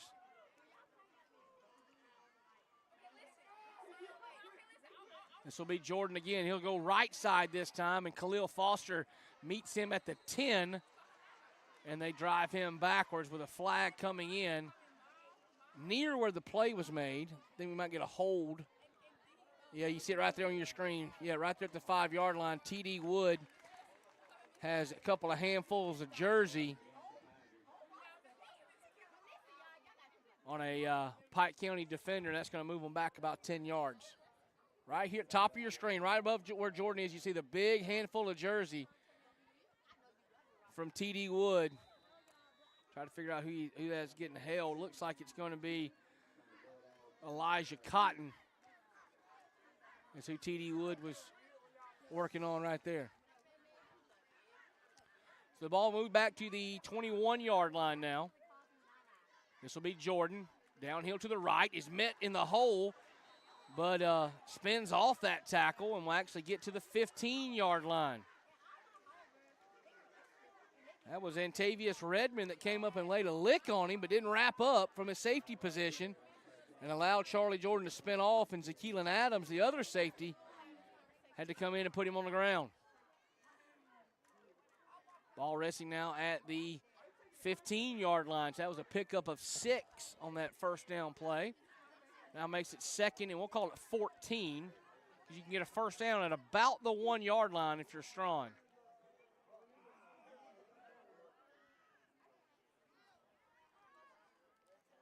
This will be a handoff to Adams. He's got a little hole of daylight to the left side. He'll plunge ahead inside the 10 or maybe right to the 10-yard line. Another pickup of 5 yards. And that'll make it 3rd and about 8. Actually marking ball right on the 10-yard line, so it'll be 3rd and 9.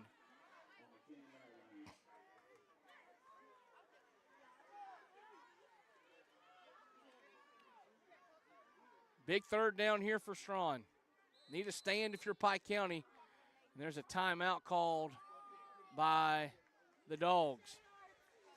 We'll stay right here during this timeout and kind of explain how pivotal this ball game is for both teams. Coming into tonight, there were 4 teams tied for the region lead in this region. Dale County, Opp, Straughn, and Pike County, all 3-1 in region play. New Brockton 2-2, Ashford 2-2, and then Daleville and Geneva are 0-4. Opp has already beaten Geneva tonight, so they'll go to 4-1, which means the winner of this game will have themselves firmly planted in the playoffs, almost all but locking a spot up and almost locking up a chance to win the region. And if you go to the loser of this game, they'll drop to 3-2 and into a heated battle with both New Brockton and Ashford. Now, Pike County has already beaten New Brockton and Ashford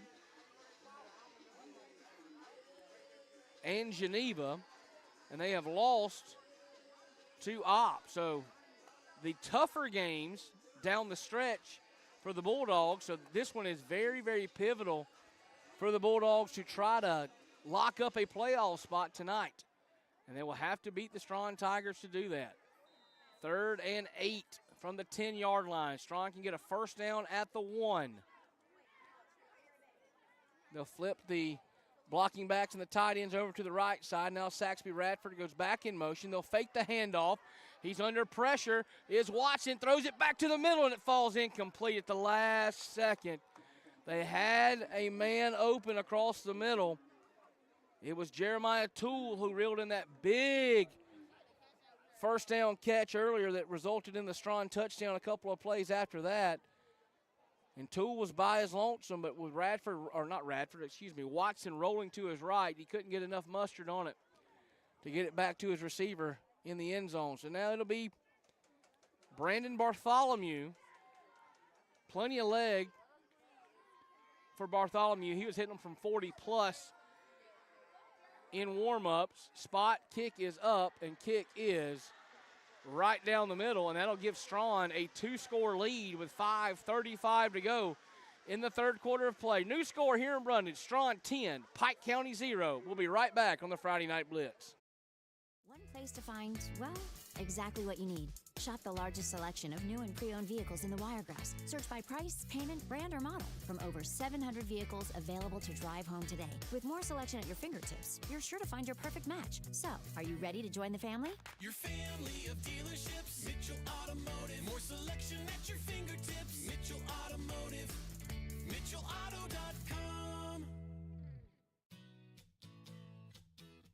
The Pike County School System will hold its annual Parent Expo at the Pike County Cattlemen's Complex on Thursday, October 24th from 5:15 to 7:30 p.m. Parents are invited to come and learn about the many aspects of Pike County schools and visit with community partners. A fun zone will be set up for children. As always, parents will receive school materials and supplies. Refreshments will be served. We look forward to seeing you on Thursday, October 24th. Pike County Schools, excellence in education. Straughn leads it 10-0 over Pike County as we get back underway here. This will be Braylon Jackson at about a 6-yard line. He's got running room out to the 25, to the 30, and almost to the 35 as he's knocked out the 34-yard line is Jackson. An impressive drive by Straughn to open the second half has put them up 10-0 over Pike County, 5:26 to go. The Pike County offense has had a couple of flashes of good stuff tonight, but for the most part, it's kind of spit and sputtered the whole night. And they'll actually go to work with here with no Carter, no Tony, no Foster, and no Jackson on the field. An entirely fresh look for Pike County at the skill positions. This will be Utsi. Turns around, hands it to Maslin Reynolds. To the 35 goes Reynolds, and for he is corralled up by a lot of white shirts there.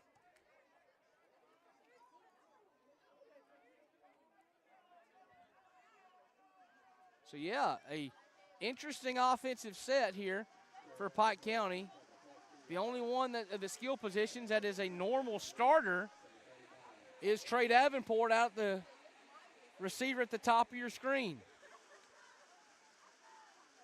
Another handoff up the middle, and not really a whole lot going. He gets across the 35 down to about the 37-yard line.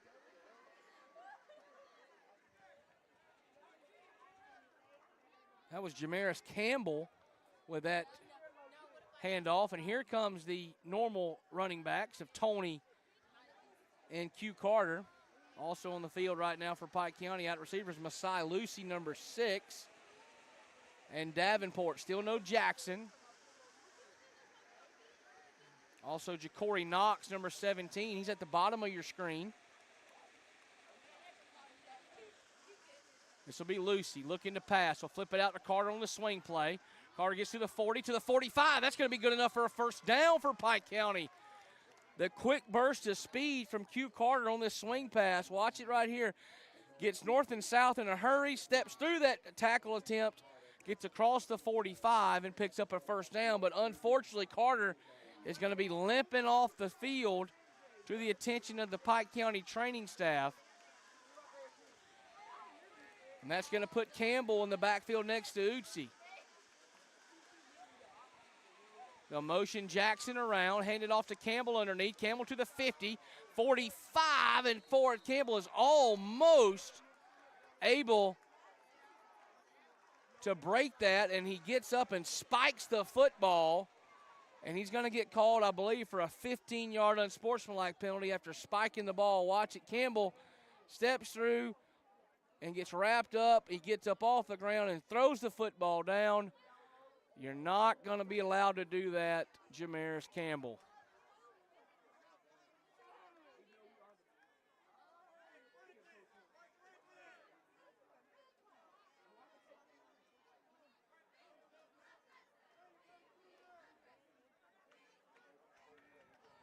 Officials still talking it over.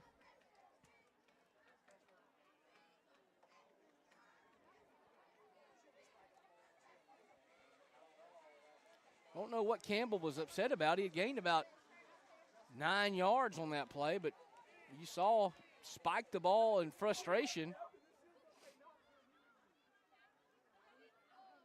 Still don't know what our commotion is about. Seems pretty cut and dry. Oh, there's 2 flags on the play. Maybe we have 2 different penalties. Targeting on Straughn. First down. And no personal foul call on Campbell. Wow. Okay, there's the targeting. I see the helmet-to-helmet targeting call.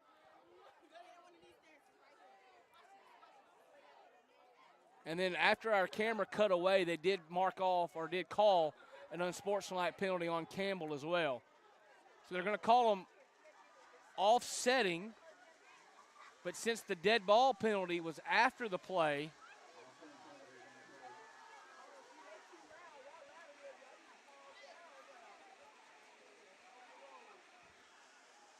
I'll be honest, folks, I'm not going to second guess an official, but I don't think that's correct.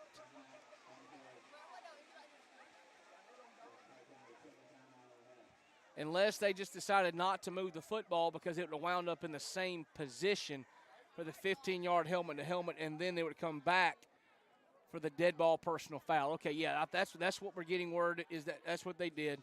It's a 15-yard penalty on the targeting helmet-to-helmet and also a 15-yard personal foul.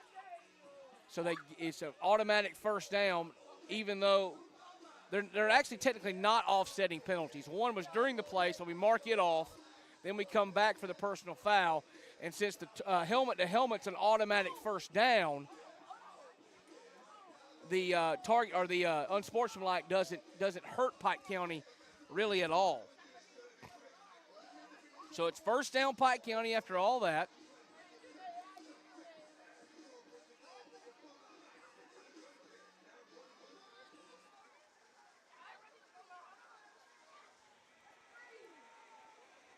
The offensive coordinator for Pike County, Mike Barker, calling signals, calling plays to his young freshman quarterback, Azori Utsi. Now you're in the offset pistol. This will be handoff to Ben Patterson. Puts his head down, plunges over left tackle for a pickup of about 4.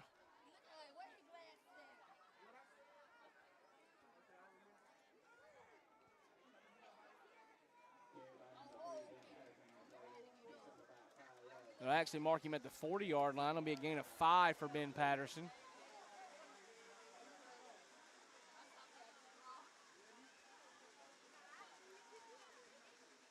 It'll be the option play. This is out to Reynolds. He's through the 40, down to the 36-yard line, almost a first down. Same backfield motion. They fake the handoff, the inside handoff to Patterson here, and then run the option to Maslin Reynolds. Bring up third, a half a yard or so for Pike County. Big third down for the Dogs. 2:40 to go third quarter. They're trailing by 10.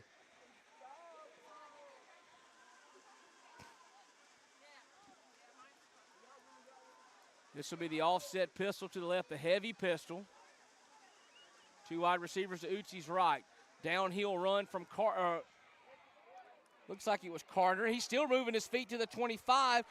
Helmet comes off 20, 15, 10, 5.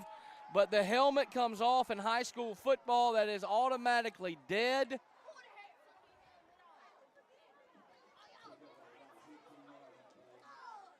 And I believe it's all going to be for naught, though. I believe there's going to be a penalty at the top of the play for Pike County.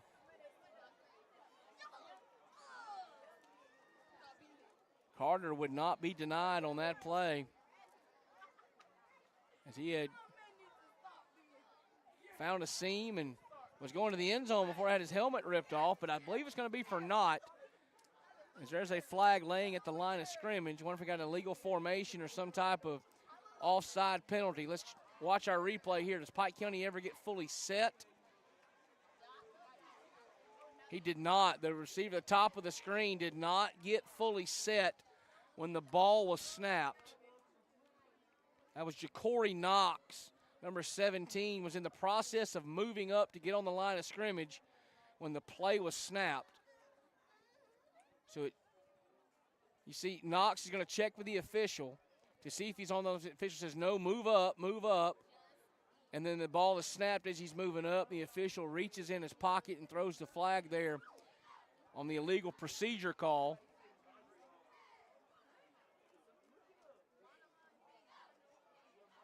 Still got some confusion about what we're got going on.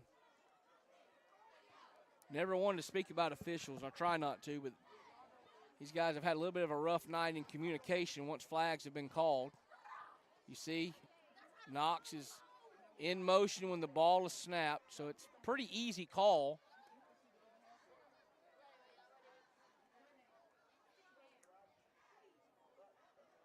Yeah, they'll actually call it as an illegal shift. Should have been a legal procedure by the book, but illegal shift on Ja'Cory Knox will take away that big long run from Q Carter. Now actually turn that 3rd and 1 into a 3rd and a long 6 for Pike County.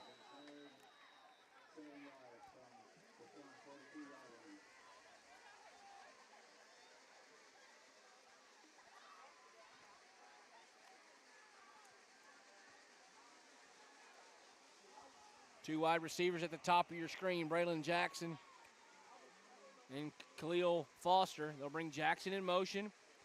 Hand it off to Patterson underneath. Patterson to the 40, 35, no, 36-yard line. Did not get the first down. Bring up 4th and about 1. And we'll see what Mark Hurt wants to do. I'm assuming they're going to go for it down 2 scores late in the 3rd quarter here.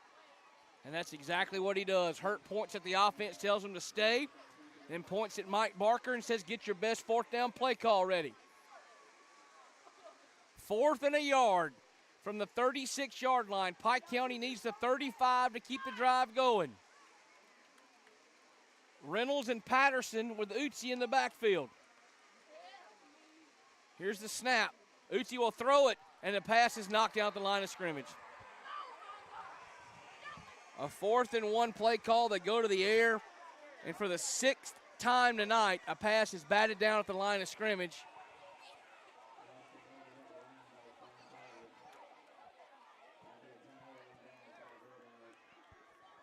It's Braden Gunner.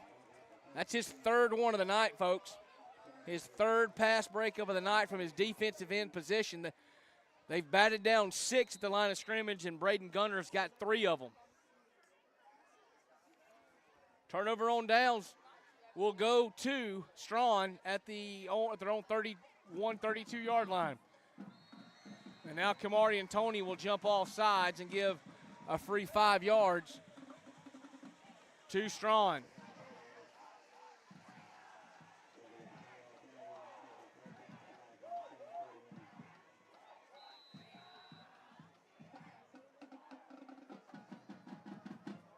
That ball's pushed out now to the 41-yard line of Pike County. Be a handoff to Charlie Jordan, and Jordan breaks free. Jordan in the Pike County territory, 35. He's to the 30. Good stiff arm, 25, 20, 15. He's wrestled out of bounds at about the 9-yard line, maybe even down closer to the 5. Charlie Jordan popped through the right side with a beautiful stiff arm on Zakeelan Adams. Watch it right there. Pushes off, and he's finally corralled down about the 6 or 7-yard line. And Charlie Jordan, for his 2nd long run of the night, gets Straughn rolling. And the Tigers are going to have it 1st and goal. They'll actually mark him down at the 5-yard line. See if we can get another replay of that run by Charlie Jordan. You see him trying to catch his breath with his coaches on the sidelines. Really like the play call right there from Andrew Lowry. If you'll watch it, they're base blocking the front side of the play, and their backside, T.D. Wood, their right tackle, is selling pass. He's pass blocking on a back pedal block, kind of giving the defense a hard read there. Is it run or is it pass? Got a Pike County player down on the far side, or the near sideline, down in the end zone. Looks like a cramp.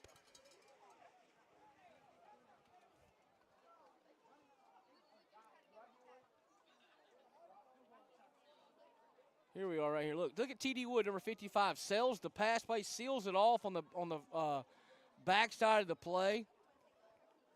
And Charlie Jordan does the rest.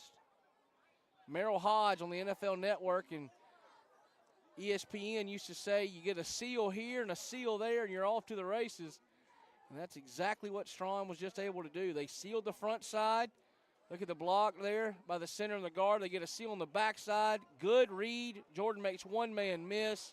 And a good stiff arm right here. Adams was right on Charlie Jordan, but a beautiful stiff arm from the Straughn running back. Got him probably 15 or 20 more yards.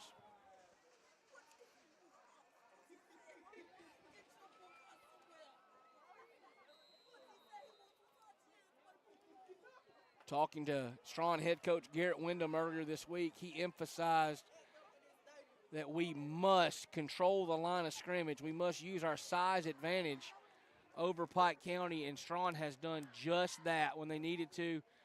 Wyndham was very, very honest. We do not have the athletes to run with Pike County, but we think we have the advantage up front and want to pound the football and use our strengths, and they've done that tonight. This will be Adams across the 5 to the 3, maybe even the 2-yard line. As Straughn is looking maybe to put this game on ice to go up 17-0 potentially. And you see on your screen there the clock just ticking and ticking, almost down to inside of a half a minute to go in the third quarter. And the way the offense has not been firing on all cylinders for Pike County. A 3-score deficit might be the proverbial nail in the coffin. Ball resting at the 3-yard line for the Tigers. Last play of the third quarter coming up. This will be Adams straight downhill. Gets back to the line of scrimmage, maybe a little bit more than that, but nothing further as Jamarcus Franklin and the rest of that defensive front got him stopped before he made it to the end zone. That'll bring us to the end of the third quarter of play here in Brundage. Straughn leads at 10-0 and is threatening for more on the Friday Night Blitz. Don't go anywhere, folks. Fourth quarter action coming up. Max is woven into the fabric of our communities. We have history here, memories that stir warm feelings. We've always been Max, never changing the heart of who we are. We lift others up who are out there doing good work. That's part of our strength, all of us together helping create a better community. Save, borrow, and invest with expert guidance from Max Credit Union. Smart money made simple. It's not about the awards we're getting for being the best. It's about the reward we feel for giving our best, for doing what's best for those who need us, for creating a home for those who want to be their best. It's about knowing that we're attracting some of the best minds, the best hearts, and providing you with some of the best health care anywhere. Welcome to Southeast Health, where best is what we do. Southeast Health, always the right direction. Soon, the Emergency Department of Southeast Health, which cares for almost 60,000 patients each year, which includes the region's only Level 2 trauma center, a chest pain center, and a comprehensive stroke center, will be providing even more care for more of us. This is what happens when good people work together to do what's best for others, for all the right reasons. Visit Southeast. Third down coming up for Straughn as they have it inside the Pike County 5, down around the 3-yard line. Hand off to Charlie Jordan, who's going to be cut down in the backfield. Q Carter got through again and made the play. You kind of knew that ball was going to go to Charlie Jordan in some form or fashion. You see Carter over in the defensive end spot, steps through and is able to get to Jordan before he's able to get behind those big offensive linemen. And it'll be fourth down outside the 5 now, about the 7-yard line. Carter pleading with his defense. Find a way to get a stop here. Monalero and Green, Franklin, Hudale, Patterson on that front for Pike County. Needs to bow up if you're a Bulldog fan. And a timeout going to be taken by the Straughn Tigers on a huge fourth down call early in the fourth quarter of play. So going back to our region standings breakdown earlier, we already told you that Opp already won their ball game tonight. They beat Geneva pretty handily. Try to get some scores on this on the other stuff. Another score of recognition last I saw over in the other part of Pike County. We're on the extreme eastern side of the county. In the woods of western Pike County, Goshen is all over Pike Lib. The last I saw was 50-14 with the Eagles over Goshen in the first ever matchup between those two programs. Some other scores of interest from around the area while we got this timeout. Brantley and Florala, that's a little bit of a shocker going on down in South Covington County, as Florala and Brantley are tied at 14 in a 1A showdown. Just down the road from us here in Brundage is over in Ayrton, and Cottonwood leads Ayrton 50-6. Fourth down play coming up for Straughn. If I'm a betting man, I'm looking for Charlie Jordan to find this ball somewhere. Instead, they'll put it in the air looking for a touchdown, and they'll find one out there.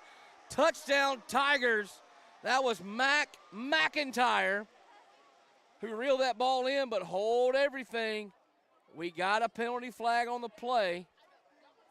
May have been on the celebration at the end of it.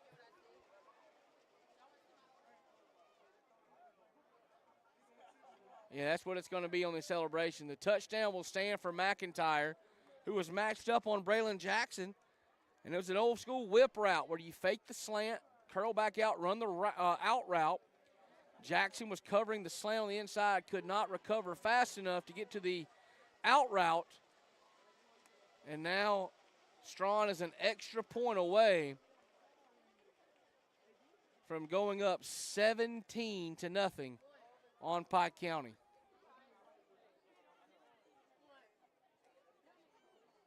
Whip route, beautifully done by Mac McIntyre. Good, nice touch throw from Tate Watson. And now the kick from Brandon Bartholomew to put Straughn up 17-0. Right down the middle and into the parking lot behind the Pike County Gymnasium. 11 minutes and 8 seconds to go in the fourth quarter of play, and Pike County finds themselves down by 3 scores at home to Straughn. 17-0 Tigers. Come on back for the finish here on the Friday Night Blitz. Southbest.org and feel proud. Southeast Health, bringing out the best in us all. It's time for you to join a company that puts God and family first. 401k, Blue Cross Blue Shield, height. There's nobody on the bench at Wiley Sanders Truck Line. Go deep with Wiley Sanders Truck Line. Join today, Troy, Alabama. Nobody sits on the bench at Wiley Sanders Truck Line. Come join the company today. Wiley Sanders Truck Line, Troy, Alabama. Blue Cross Blue Shield, 401k. Come join today. Been in business since 1959. Wiley Sanders Truck Line, Troy, Alabama. At Max Credit Union, we enjoy more. Serving more, teaching more, growing more, giving more, supporting more, sharing more, and more of everything. Max Credit Union is dedicated to connecting with our communities and members, providing all the financial, tools, services, and expertise they need to live their best life, providing more of everything since 1955. Max Credit Union.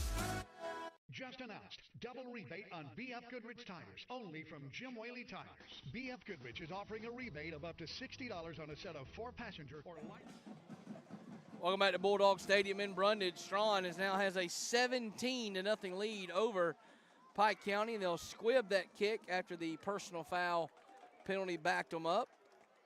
And Pike County will take over at about their own 49-yard line, trailing 17-0, 11 minutes and 8 seconds to go in the ball game.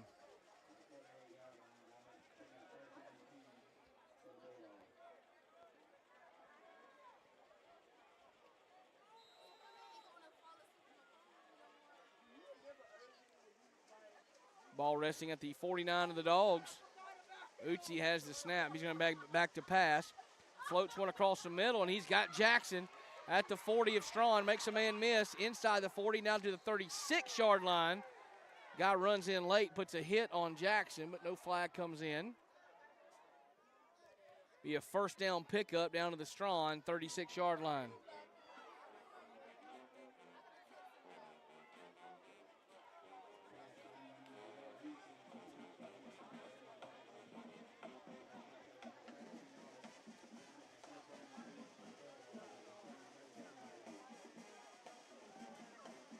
Trip receivers to the boundary side, the near side for Azori Uzi. He's going to just loft it up down the field. It's going to be off a Straughn defender and off Kamari and Tony's hands. Uzi got away with one there as that ball was in the air for a long time. He was under pressure, threw it off his back foot, through the hands of a Straughn defender, and hits Tony either in the face mask or off his right hand, and falls harmlessly to the turf. But you got to think that quarterback coach and offensive coordinator Mike Barker is not going to be happy with his decision from his young freshman Azori Uzi on that play. They'll bunch the trip receivers to the Uzi's left, and he's going to be back to throw again. Fires short to Tony. He's got it to 35, and he is swallowed under by some Straughn defenders right there. First man there was Clark Gay, number 35. Also, Eli Grissett, one of the outside linebackers. And Saxby Radford, you see him, number 9, that linebacker there in the middle of your screen. They threw it to Tony underneath, but right there, boom, right on the play was Clark Gay before Tony even had a chance of thinking about what was going on. They fire out short again to Khalil Foster. He wrestles that ball in and gets across the 30-yard line down to about the 29. He's going to be a couple of yards short of a first down. Lucky had forward progress to about the 27, but they'll put him down at the, looks like 29-yard line. So it'll be fourth and we'll call it 2. 4th and 2. Trey Bowen, the Straughn defensive coordinator, trying to figure out a play to get his guys the football back with a 3-score lead and not less than 10 minutes to go. Twin receivers each way. Uchi looking to quick pass. He'll flare it out to Carter, makes a man miss, gets down close to the first down marker. Straughn says they got him stopped. We'll wait for the spot, and yes, they do have him stopped as they have him marked inside or shy of the 28-yard line, and he needed almost the 27. That'll be a turnover on downs, and Straughn will now take over. 9:14 to go in the fourth quarter of play, 17-0 Tigers.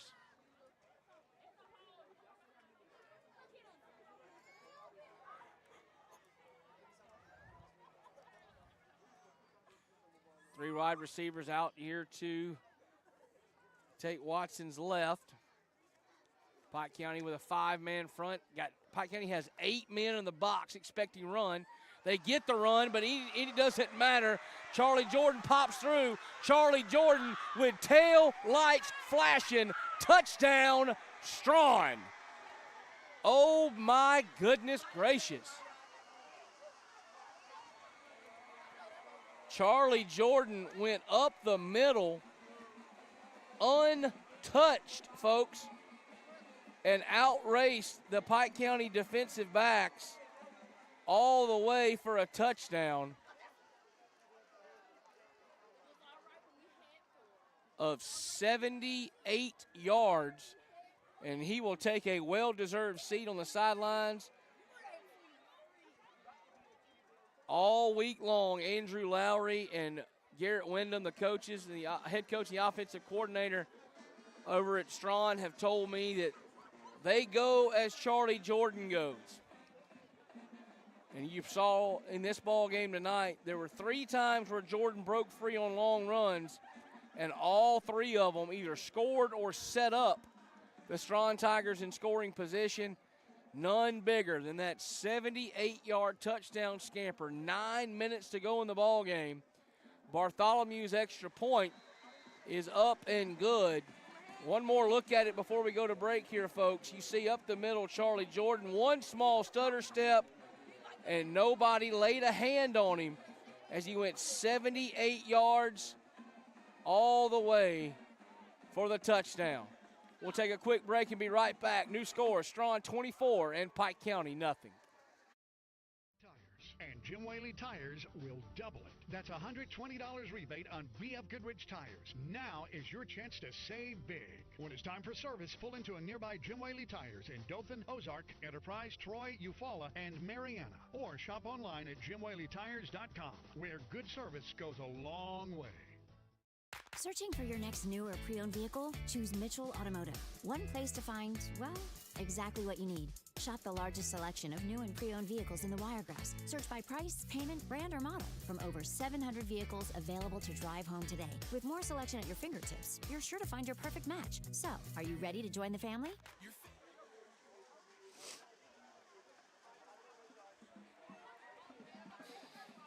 Welcome back to Bulldog Stadium here in Brundage.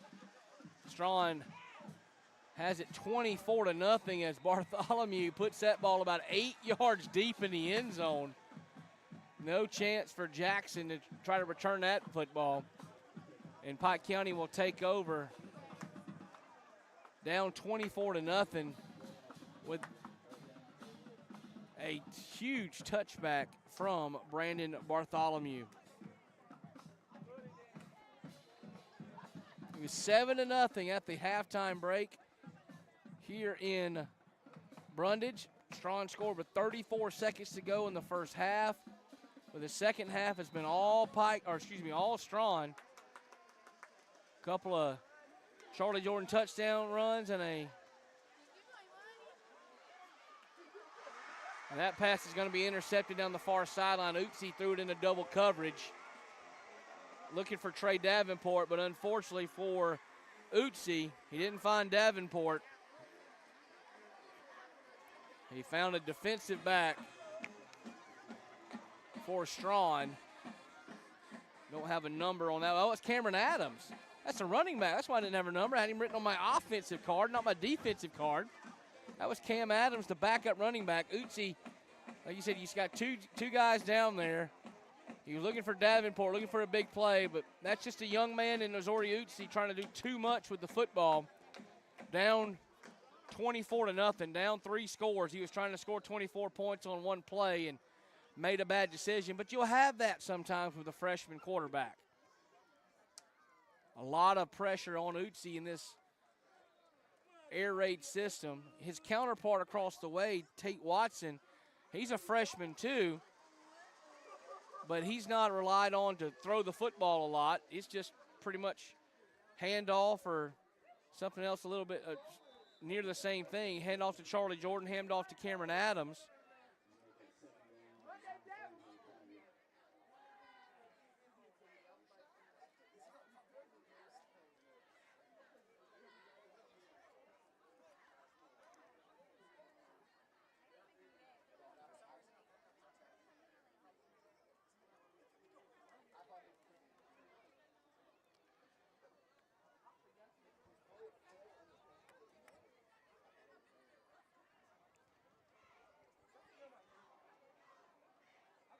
Another handoff. This will actually be Jeremiah Toole, one of the wide receivers, lined up in the backfield as a running back. It'll be a no gain right here to bring up a third down play.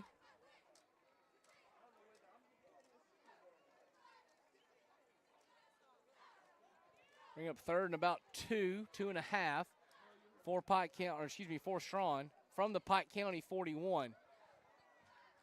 Tate Watson in his quarterback. Jeremiah Toole lined up in the pistol behind him. Now he'll get sidecar left. They'll run it out to the right side. Toole looking for running room. He'll pick up the first down close to the 35, maybe the 36-yard line for Jeremiah Toole. 7 minutes and 47 seconds ago. There is a flag on the play in the backfield. Looks like it's going to be on Straughn. Yeah, hold on the Tigers. We'll move them back about 10 yards or so. Erase the first down from Jeremiah Toole.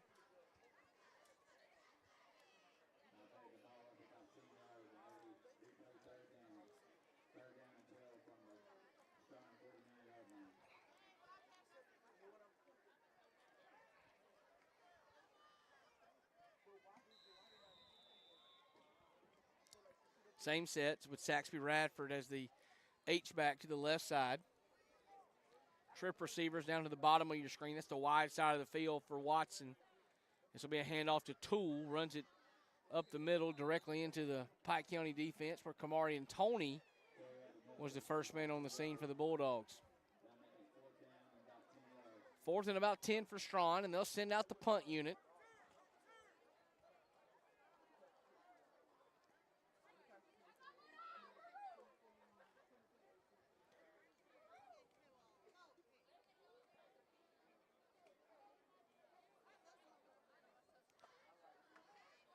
Clock will roll inside of 7 minutes before we get this punt away. And if you're a Bulldog fan, or got to be thinking, well, what do we need to do here to have some sort of positive outcome? And I think what you need to do is, first of all, you got to find a way to get the ball in the end zone. Got to give your team some confidence that they can score. They were shut out a couple of weeks ago against Pike County, and now find themselves on the verge of being shut out again to Straughn.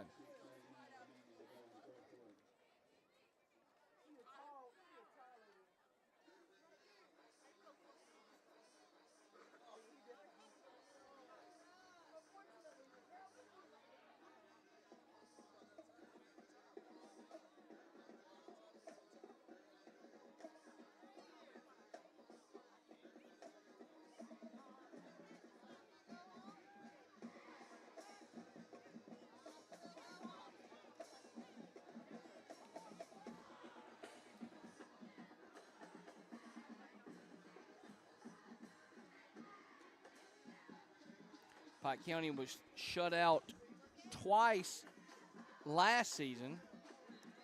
They were shut out by Headland 20-0, and also lost the last game of the regular season to Houston Academy 10-0.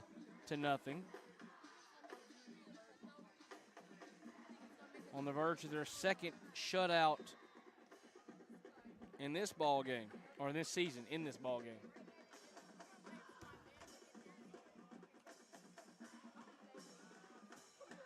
Another good punt from Cade Pittman drives Jackson back inside his own 10, and Jackson decides to let it just bounce and fall to the turf and be down by Straughn at about the 9-yard line, and that's where Pike County, about the 9-yard line, the 14-yard line for Pike County. 6.5 minutes to go for the Dogs to try to find their way into the end zone for the first time tonight.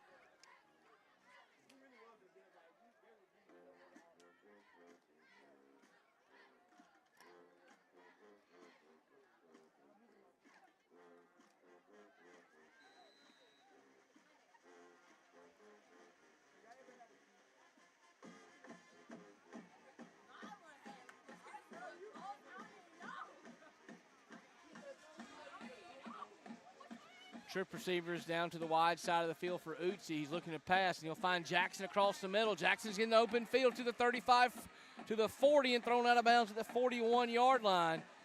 Good pitch and catch from Utsi to Jackson. Same play I believe they ran earlier. We'll see. Yeah, Jackson across the middle on the drag.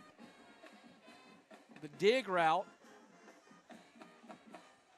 Picks up a good gain for Pike County. They'll get out to the 40-yard line. That'll be a pickup of 20.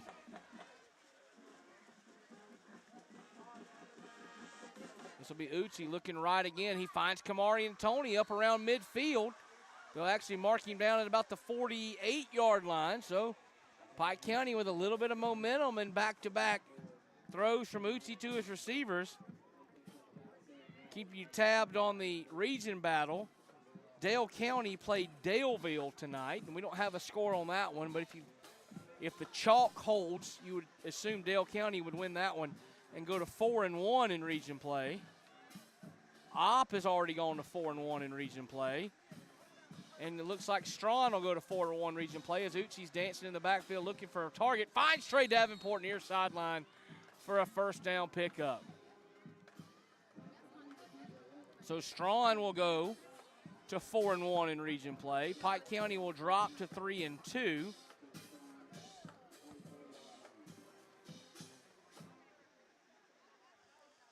As Pike County now has it at the Straughn 44-yard line.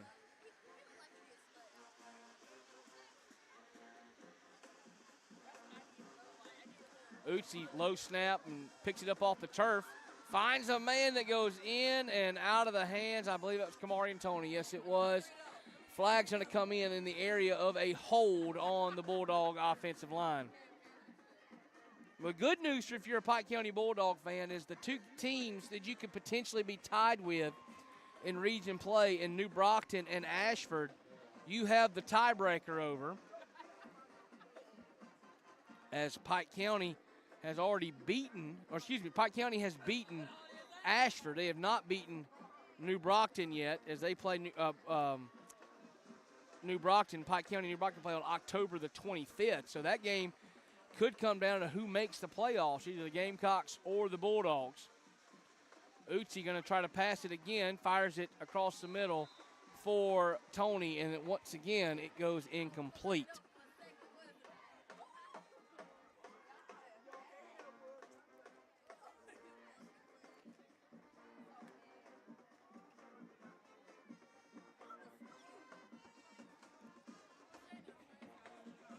Bring up a second down play for Pike County.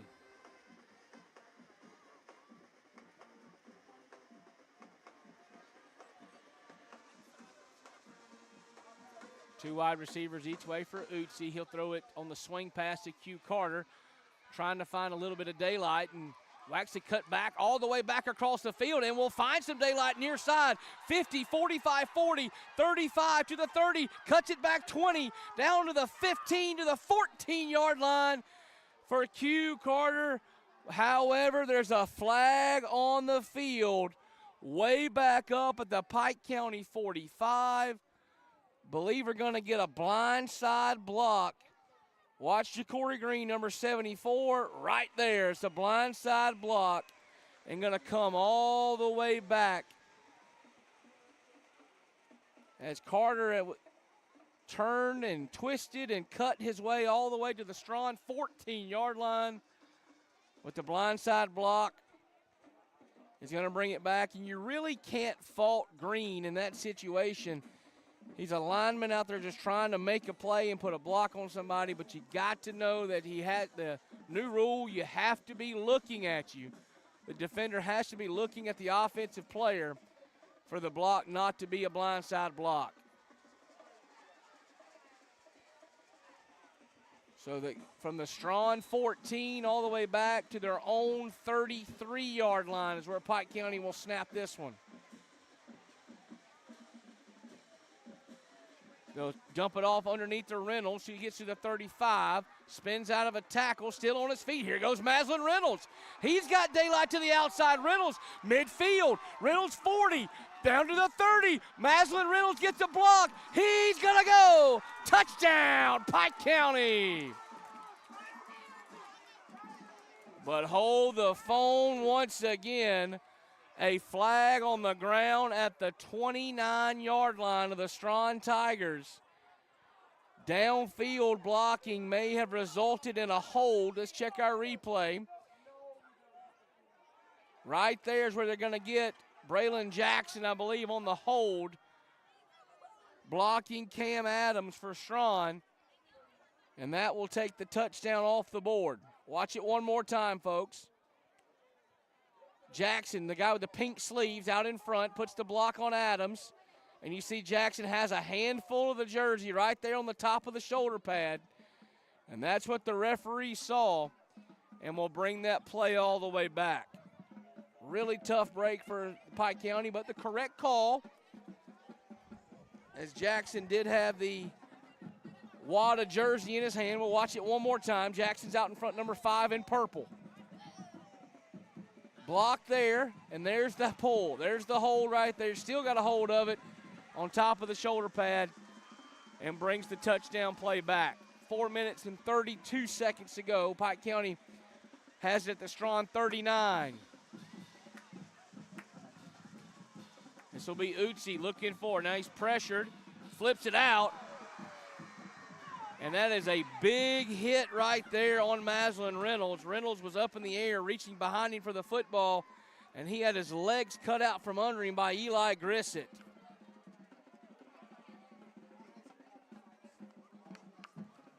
Nothing malicious about that at all, just good defensive football. And they'll bring up 3rd and about 5 from the 39-yard line.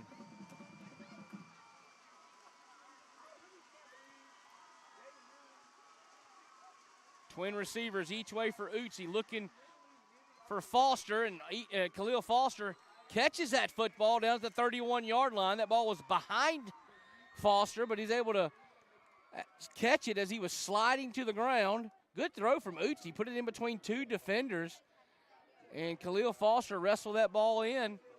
Gives Pike County a fresh set of downs at the Straughn 31.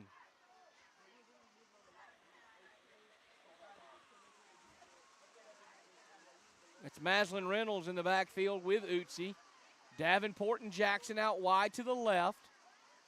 Foster and Tony down at the bottom. This is going to be a pass intended for Davenport, but it was well off the mark. And it'll bring up a 2nd down play.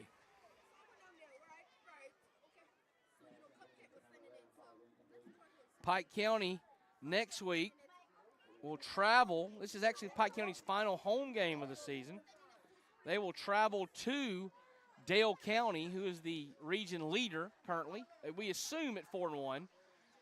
We assume they beat Daleville tonight, as Dale County was 4-1 in region play coming into tonight, and Daleville was 0-4. and then New Brockton on October the 25th for Pike County, and that might be the big one. That might be the win and in or lose and go home or stay home as Uzi faked the pass, pulled it down and take off on a draw, but they got another flag on the play back behind. Looks like we're going to get a hold back here behind the play.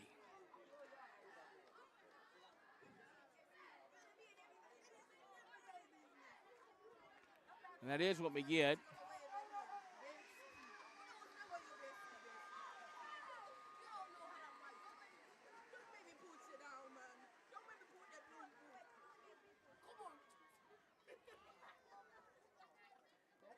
It's number 60, Jaquavian Slater. They got called for the hold, the right tackle.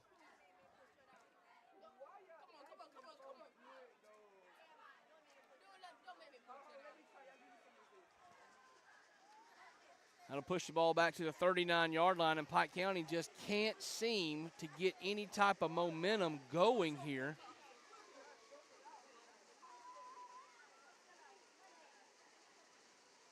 Had a couple of big plays nullified with penalties, and got another one that was picked up pretty close to a first down for Uzi on the draw play. And now it's 2nd and 25 for Pike County. Ball rested all the way back at the 45 of Straughn. It actually be 2nd and 21. Excuse me. Yeah, 2nd and 21.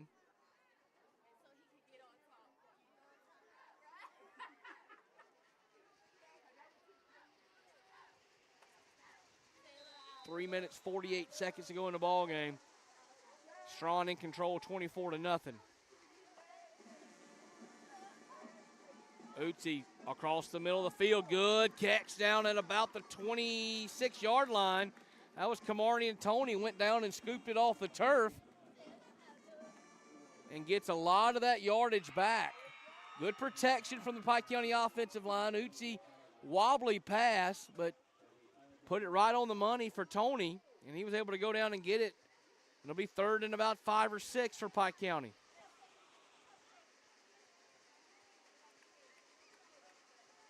Uzi going to be back to pass again. Floats one out left side, too high, and out of the hands of Trey Davenport.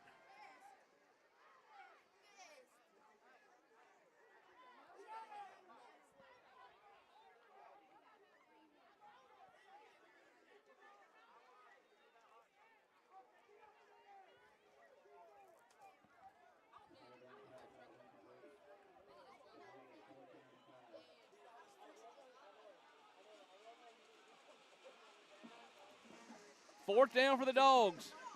Ball at the Straughn 26-yard line. They need the 21 for a first down. Low snap to Uzi. Looking left, has a man out there. It's going to be Jackson. He's got the first down, makes a man miss, puts the ball on the ground, but it'll go out of bounds into the Straughn sideline. Pike County will retain possession on the first down throw from Uzi to Jackson. Good move here in the open field from Jackson.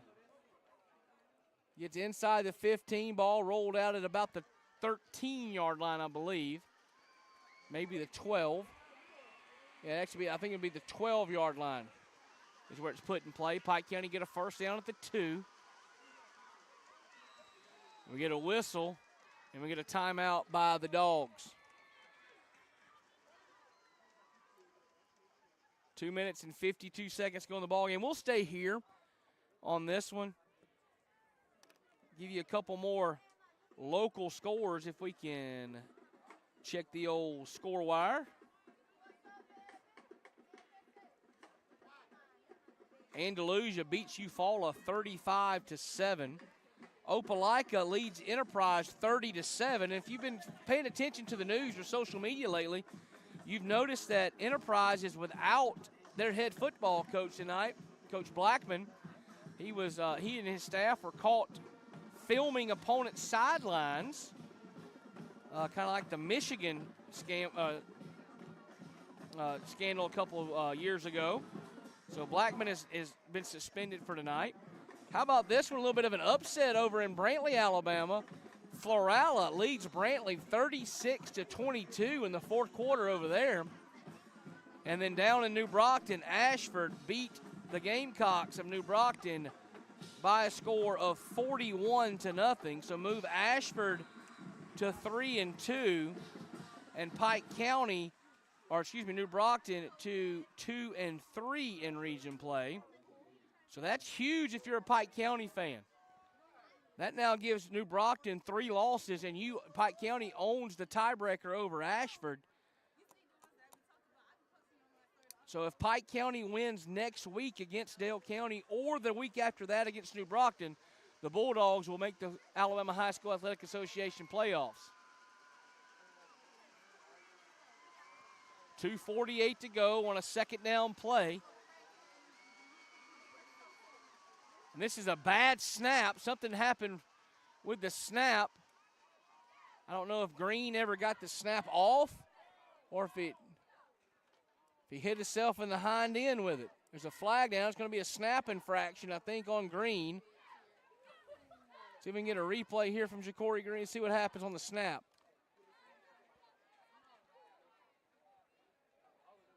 Yeah, Green just never got the snap off the ground.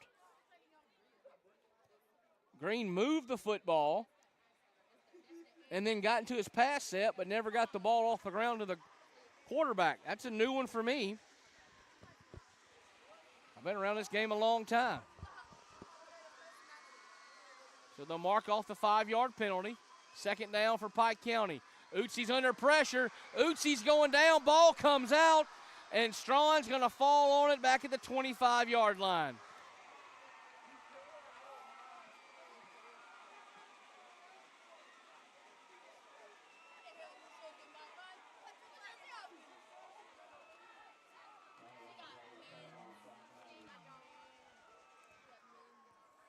That was Eli Grissett who came on the outside linebacker blitz, and the ball was on the way out before Utsi hit the ground. So it'll be a turnover here with 2:36 to play, and Straughn will take over at the 25-yard line. One more time here on your screen. You see that ball is on the way out before Utsi ever gets to the ground. The strip sack for Eli Grissett has put this ball game officially on ice.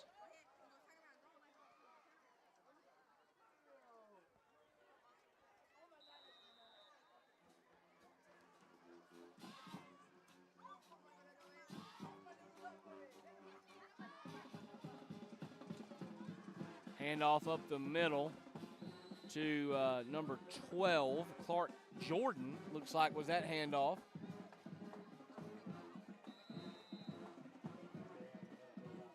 Got another flag coming in late on this play.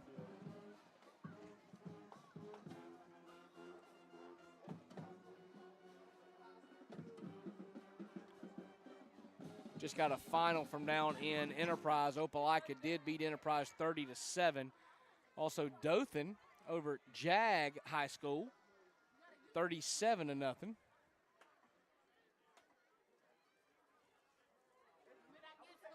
Got a penalty against Pike County here.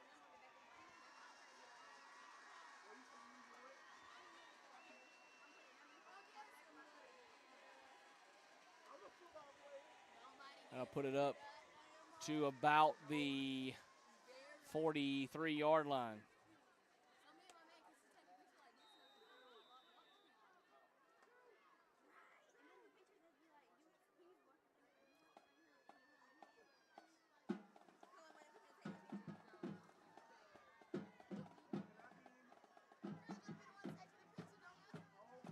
Two minutes and 5 seconds to go and ticking for Straughn. They got it 1st and 10. This will be another handoff. I'd expect to be handoffs all the way for the Tigers. And got some fisticuffs going on back in the backfield, or the defensive backfield. Ben Patterson and a Straughn offensive lineman. Looked like it was Cade Wilson, the big center for the Tigers.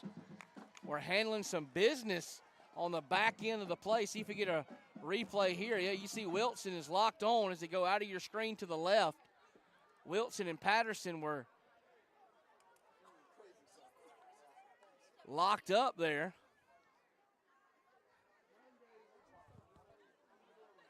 Multiple flags came in on the end of that play.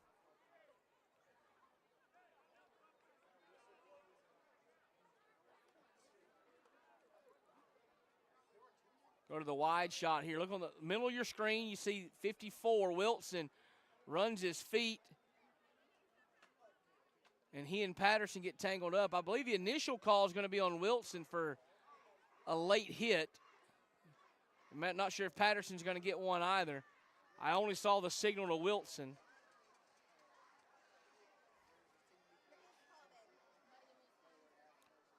So yeah, it'll be a 15-yard penalty on Cade Wilson, the Straughn center, for the late hit. You see our white hat official talking to the offensive lineman for Straughn. Probably reminding them, hey guys, it's a 24-0 ball game with 1 minute and 53 seconds to go. Don't do anything silly. Now get yourself ejected, and you'll have to sit out next week.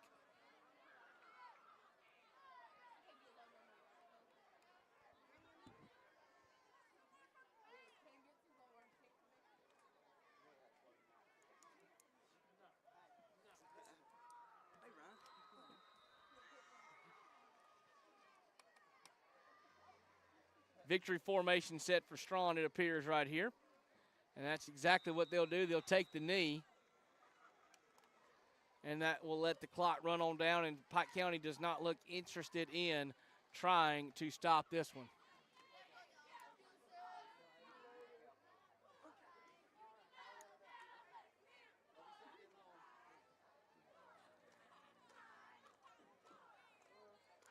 Minute 20 seconds on the clock here.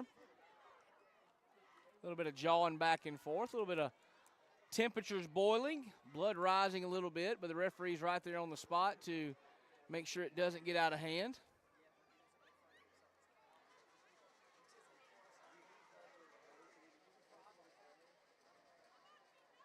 Straughn will have to kneel it at least one more time.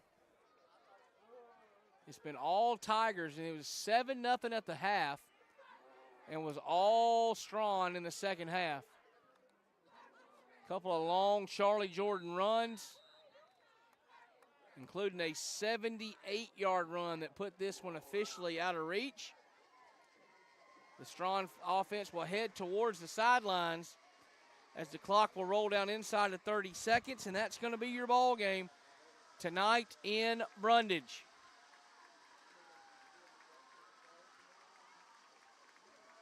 As the clock rolls on down to 0, your final score here tonight at Bulldog Stadium in Brundage will be Straughn 24 and Pike County 0. Next week, Pike County will hit the road over to Dale County in Midland City. We'll be back next week to bring you another good high school football game on the Friday Night Blitz on C-Spire. We thank you for joining us here from Brundage. As always, I am Ryan McCullough, and I appreciate you joining me as I had the opportunity to bring you the action. Your final score tonight in Brundage, Straughn 24 and Pike County 0. Good night, folks.